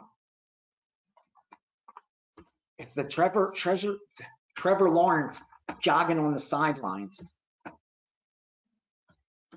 is why that Jacksonville money started to come now. All right.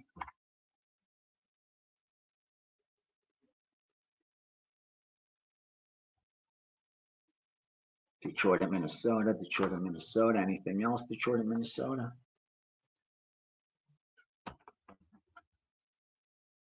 All right, no. So let's look at the game. Where's our number? 4 minus 05, 4 minus 10, 3.5 minus 15. Okay, so this is all over the board from a 5.5. Okay, we got a bet. You ready? Team total. We're going to bet this. We are going to bet this 3% play. 3% play. Jacksonville Jaguars. Team total. Team total. Under 23. Under 23. You go to minus 110 with that. Under 23. So I know we're going over for the game. That's good for Tennessee. That's why we are going to end up taking Tennessee also. Just wait a little bit. Wait a little bit. Let me give this team total out first. You know what? Let's just make it a bonus bet for us in the room. It's a bonus bet for the people that made it here. Fuck it. It's a bonus bet.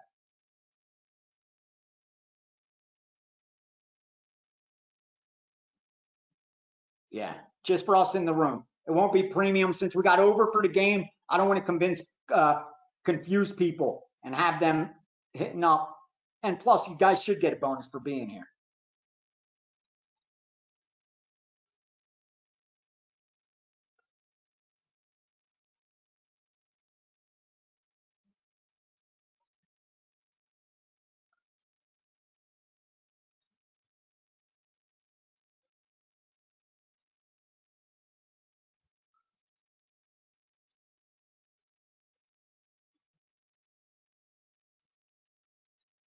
Yeah, it's for you guys. Fuck yeah, let's bet it. I bet it like it's a 3% play. I bet it like it's a 3% play.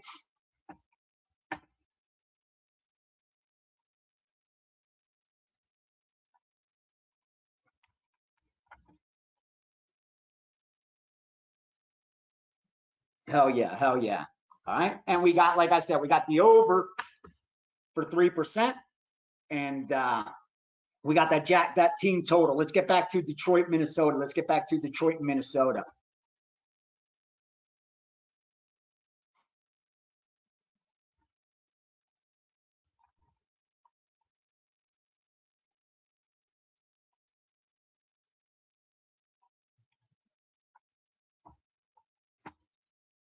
I like Detroit. The problem is the number.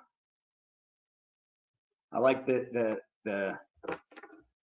Lions, but you're looking at 4, 3.5 minus 15. I want minus 3, man. I want minus 3.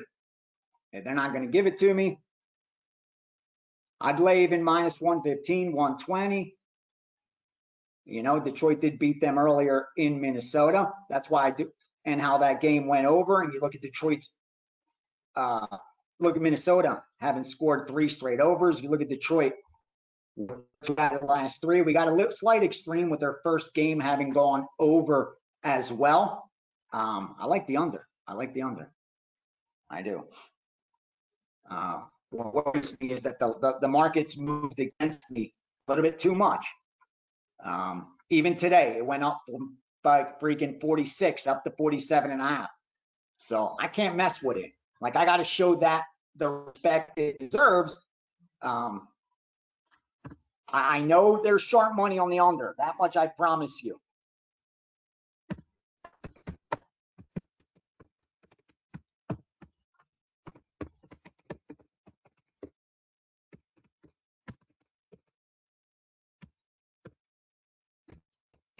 But I can't do it. I'm not. The way that total, the respect that it's gotten, I can't. Even though, like I said, I know there's sharp money on under. I get it. And sharp money on Detroit. I like the Detroit side more. I like the Detroit side more.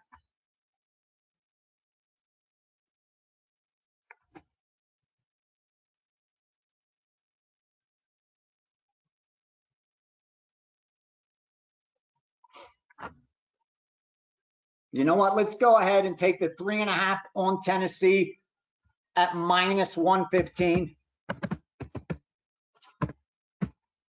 3% play. Let's go Tennessee. Let's get that in there.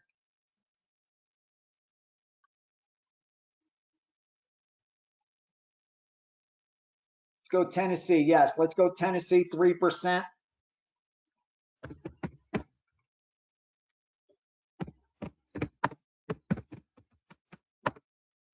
Damn, you hear that wind? That's right outside. It's crazy because I'm up like about 40 floors up, and I put some things so you could walk outside, and they freaking flew off the balcony like they're no longer there.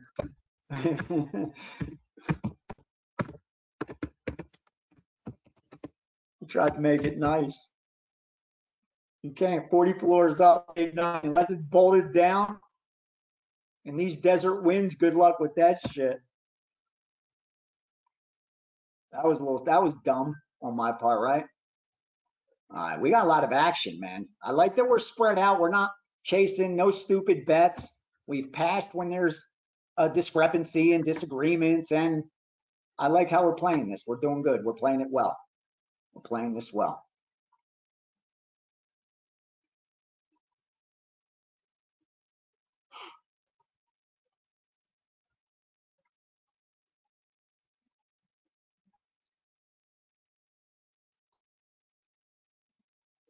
Wow, this guy will give me +4 for -30. Let me just, hold on, I gotta check.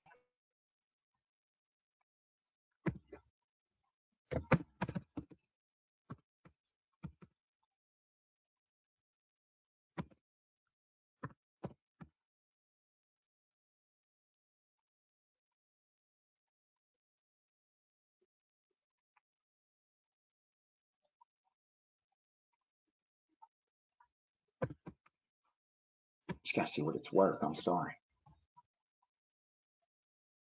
No, it's better to take the 3 and see it's only worth 131.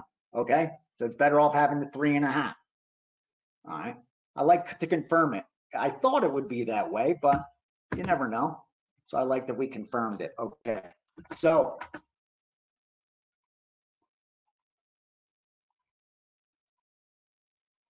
we are on to the final early game. Then we're just about done. Let's get this final early game, and then I'll look for a teaser.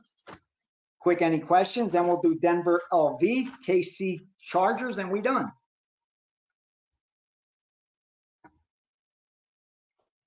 All right, Tampa, Carolina.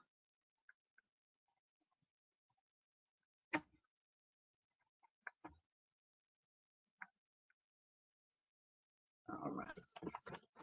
Obviously, Carolina's been eliminated. Tampa Bay's playing for something.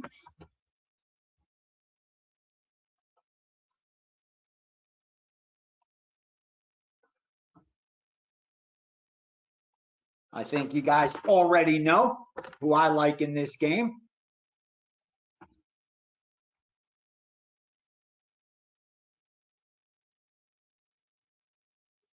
Let me just see something on the total.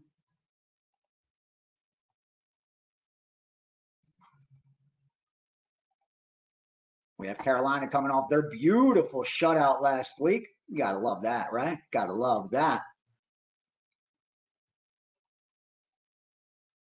Let's go. Ooh, yes. DraftKings is at 5. DraftKings is at 5. Bet online 4.5 at -105. You guys could get, if you can get 5, take the 5. I'm going to give it out at 4.5 right now. 4.5. Let's go Carolina. +4.5. 3% play.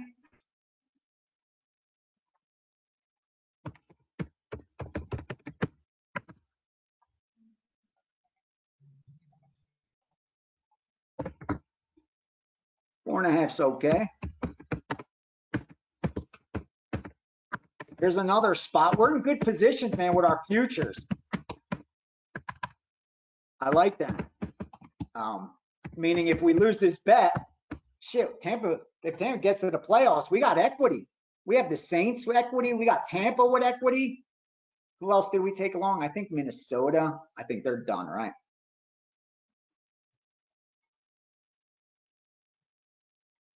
Yeah, it was New Orleans, Tampa, and the Rams. Oh no, the Rams.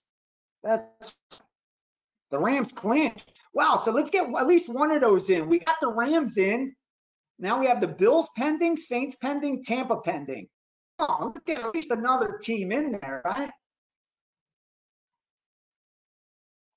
All right. Carolina. Let me send that, embed it.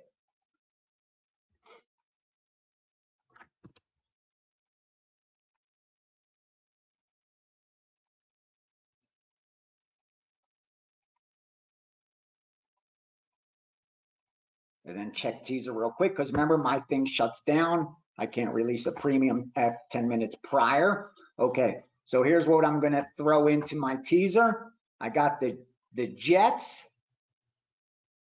Oh, come on, give me another one. Give me another one.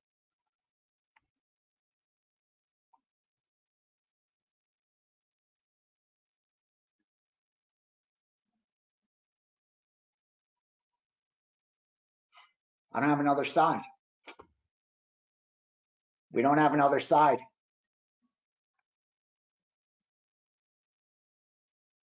Nope. There's no other side to tease.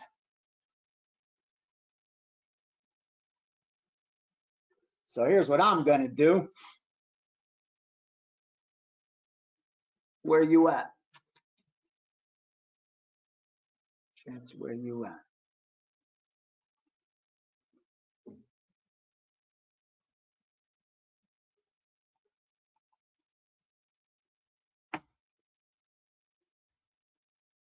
One second.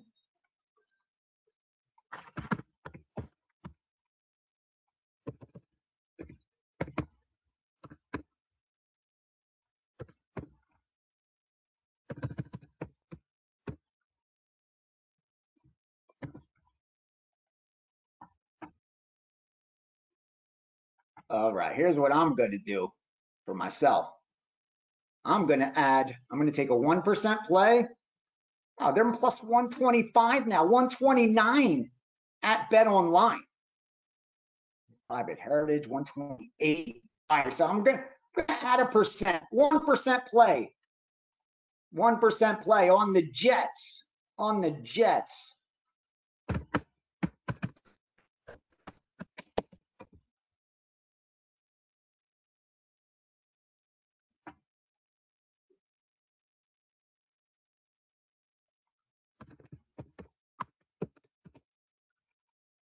Oh no, I can't. It's 10 up. It didn't let me. I'm betting it so you guys know. Oh, let me see if it lets me do it this way. Hold on. To just add a percent at one. No, then I'm getting robbed. Wait, I was going to make the 4% a 5%. But now why would I take it at 110? It's 120. So you guys know. See, that's the bonus of coming to the room. You get it at plus one. I'm letting you know. Now, I mean, Jets to Titans, it's negative EV at minus 120. I think even at minus 110, that's the problem. It could win. It's just negative EV. It's just not a number. Unfortunately, that turns it into positive EV. So there's just nothing there. There really isn't. Believe me, I looked. Unfortunately, there's just not. All right, let me look at the ones we had on the side just in case. Okay, we did take the Tennessee. Let's look at Philly Giants first half. Philly Giants first half real quick.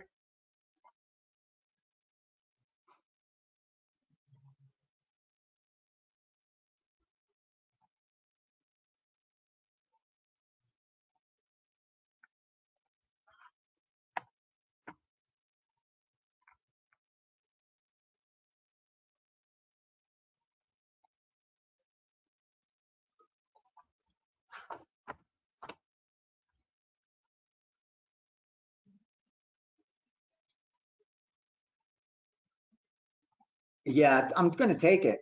I'm going to take it. Let me look at Atlantis and New Orleans. I know it's a lot of volume. Today, but we don't have crazy bets. No crazy big bets.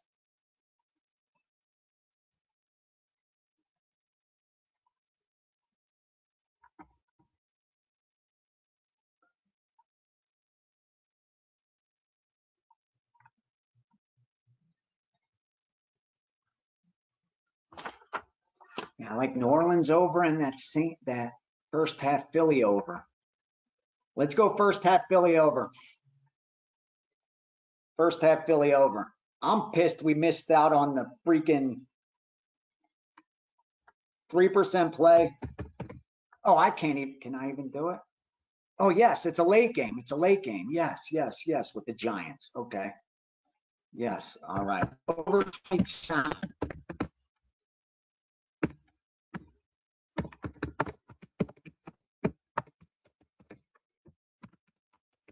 And again, I apologize for a lot of volume.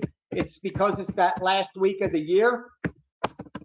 These lines, because of the must wins and the sitting, there's just that volatility is what we as traders live for.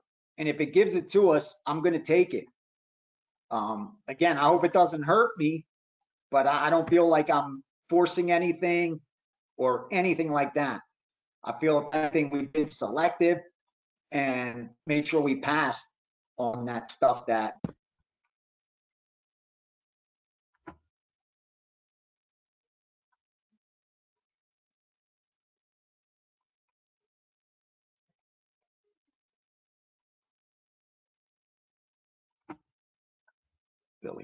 Philly, 22 and a half, 22 and a half. All right.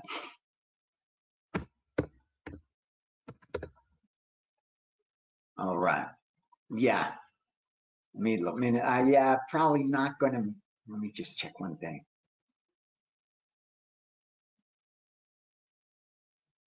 Okay. I'm going to let that one go. I'm going to let that one go. The over on Atlanta and New Orleans.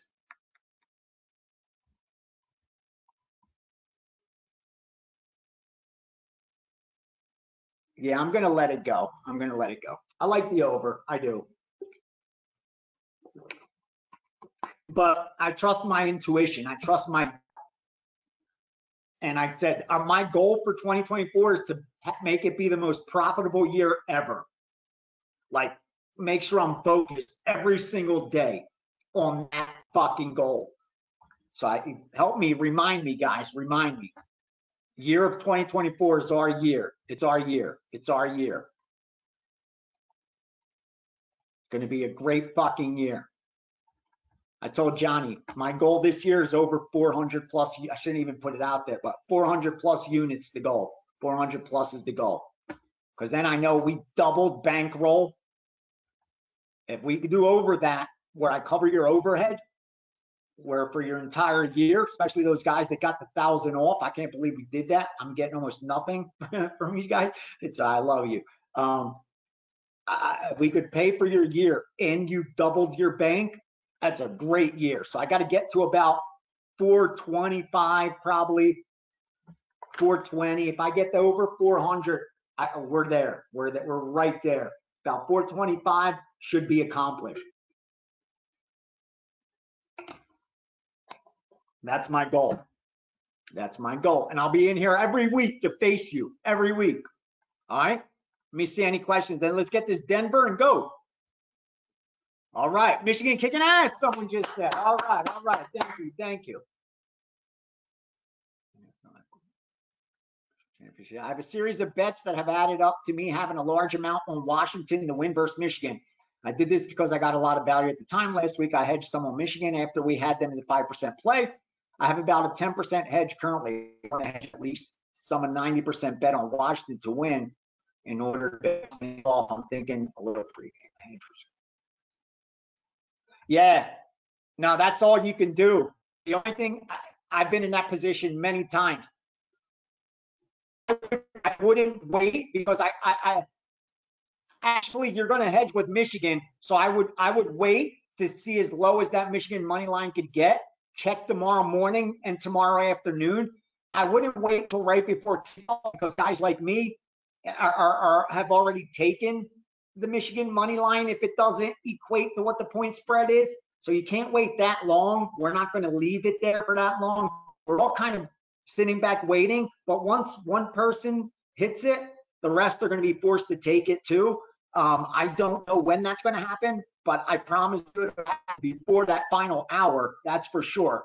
So I think that's what I would do about tomorrow morning, tomorrow afternoon. I would bet Michigan money line, and for a little bit, maybe half of my hedge, and then hope that Washington gets out to a lead. You know what I mean? Like they get first possession, they go down, they kick a field goal, or they score a touchdown. Then you'll get a good number to hedge. And again, don't ever kill yourself over a bet you made months ago, weeks ago. At the time, you placed a great bet. Even as the landscape changes, you try to work around it. You're doing the right thing. You're trying to think every process through to turn as much profit as possible. That's the goal. You're not always going to do that. Don't beat yourself up over it all the time. Say what you can and just move on. Who do you like in the Michigan? I like the Michigan point spread. I'm betting Michigan money line. I'm betting Michigan point spread. I think Michigan wins by double digits. I just don't think the teaser helps anybody. I don't know why anybody would tease college football, but I'm already seeing people teasing college football. I am going to pass on the Washington Redskins. I decided to pass on the Washington Redskins.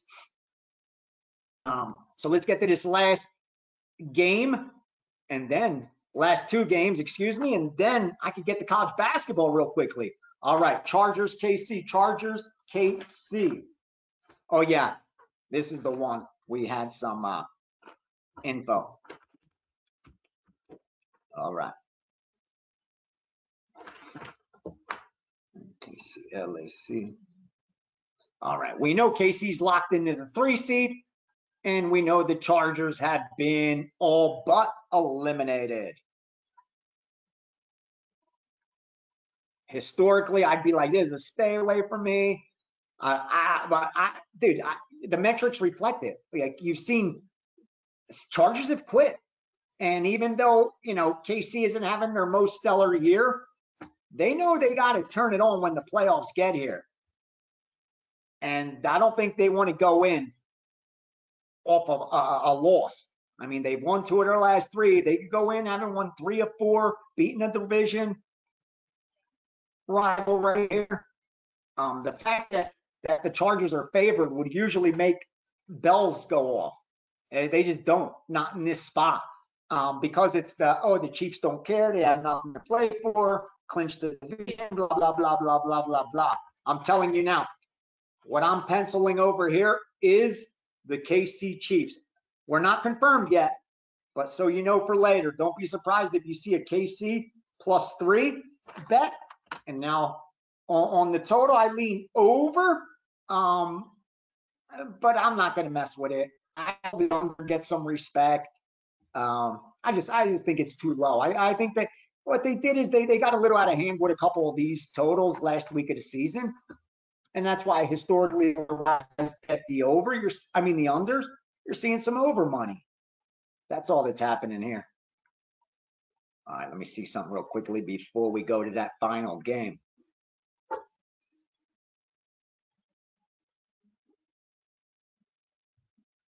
We will be on Miami.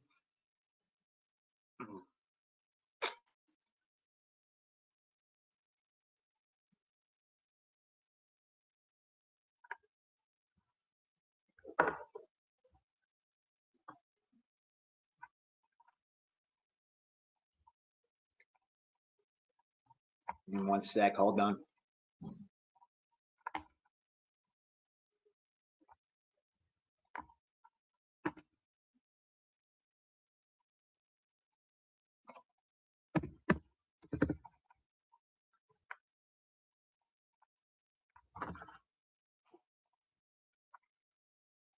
Hold on, I'm just betting. I forgot I didn't bet the extra on the Jets that I was going to give.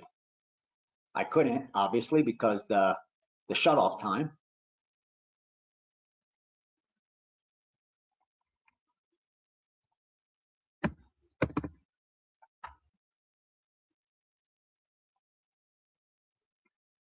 Right, the Jets are an early game, right? Let me just confirm that. Okay. Ooh, up to 2.5. All that late New England money. They love it. It's all right. Hey, the Jets get killed, they get killed. It's not like a 10% play and shit like that. Again, we're disciplined, man. We're disciplined. That shit don't phase us. The ones that we bet that I don't love the most are the Saints are a little iffy, I think. Carolina, because, you know, I don't like when the public's on the same side as us, and the Bears, the public. Those three, I always grade my stuff before kickoffs. I always look and say which ones am I most confident on, which ones am I least confident on. Obviously, if I bet them, it's because I'm confident they're plus EV, but you're not the same level of confidence in each one. And you know you're not going to sweep the board.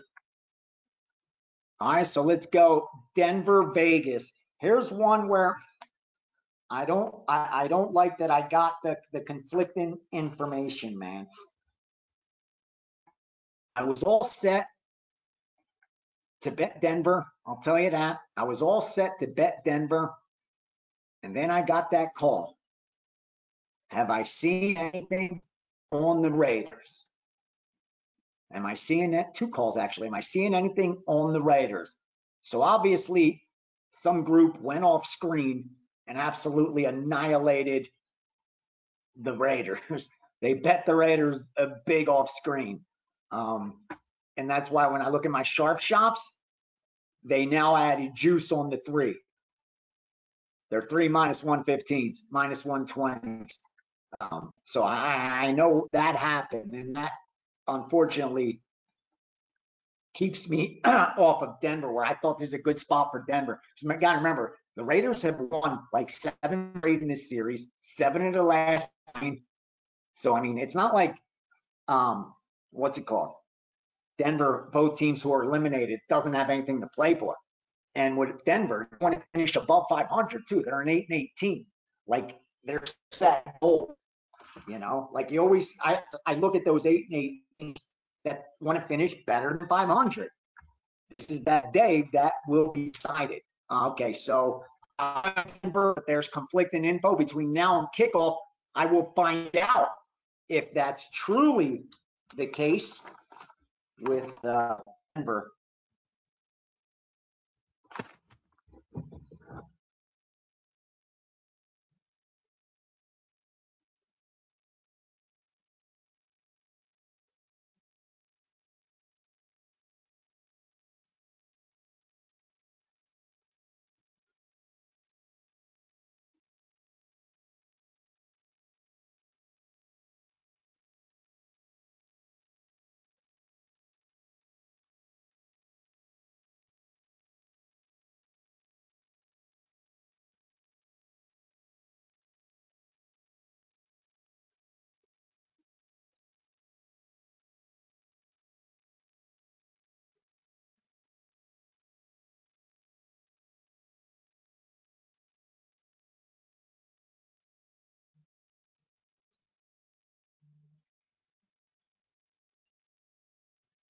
Yeah, I'm just confirming that Raiders thing, man. Sorry. I'll find out. I'll find out. Don't worry. Between now and kickoff, Ace is going to know what happened. Don't worry about that. All right.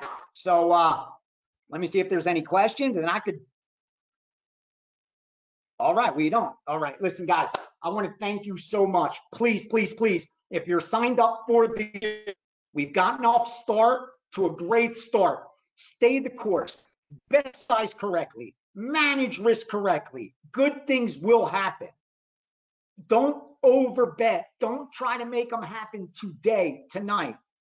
I've made that mistake over and over and over. I even made it, I told you, when I started trading equities again. And I was putting more into the trades than I should have. And I got myself jammed up a few times where I would have been able to dollar cost average myself out of getting in trouble. Instead, I ended up losing money. And then fortunately, like I told you, Gareth showed me that, listen, man, it's just like what you do with sports betting. It's the same thing with day trading. You can't overbet your edge or you're not going to make money. And I had to reprogram myself for a whole different market. So I know how hard it is. I know how hard it is. But I'm telling you, there is nothing more important than that. If you overbet, I can't help you win money. If you bet correctly, I promise you, I will do everything in my power. Use every freaking source and keep acquiring more as I went to Philly and did, to make sure you guys are getting the best stuff always. And you're in the best position to profit. Thank you. God bless. Enjoy the rest of your Sunday. Kick your feet up. I think regardless of what happens today, knock on wood, I don't think, unless we lose every bet, we'll wake up Monday morning and be ahead for 2024. Let's hope it's a good one. Let's close strong. And thanks again for your continued support.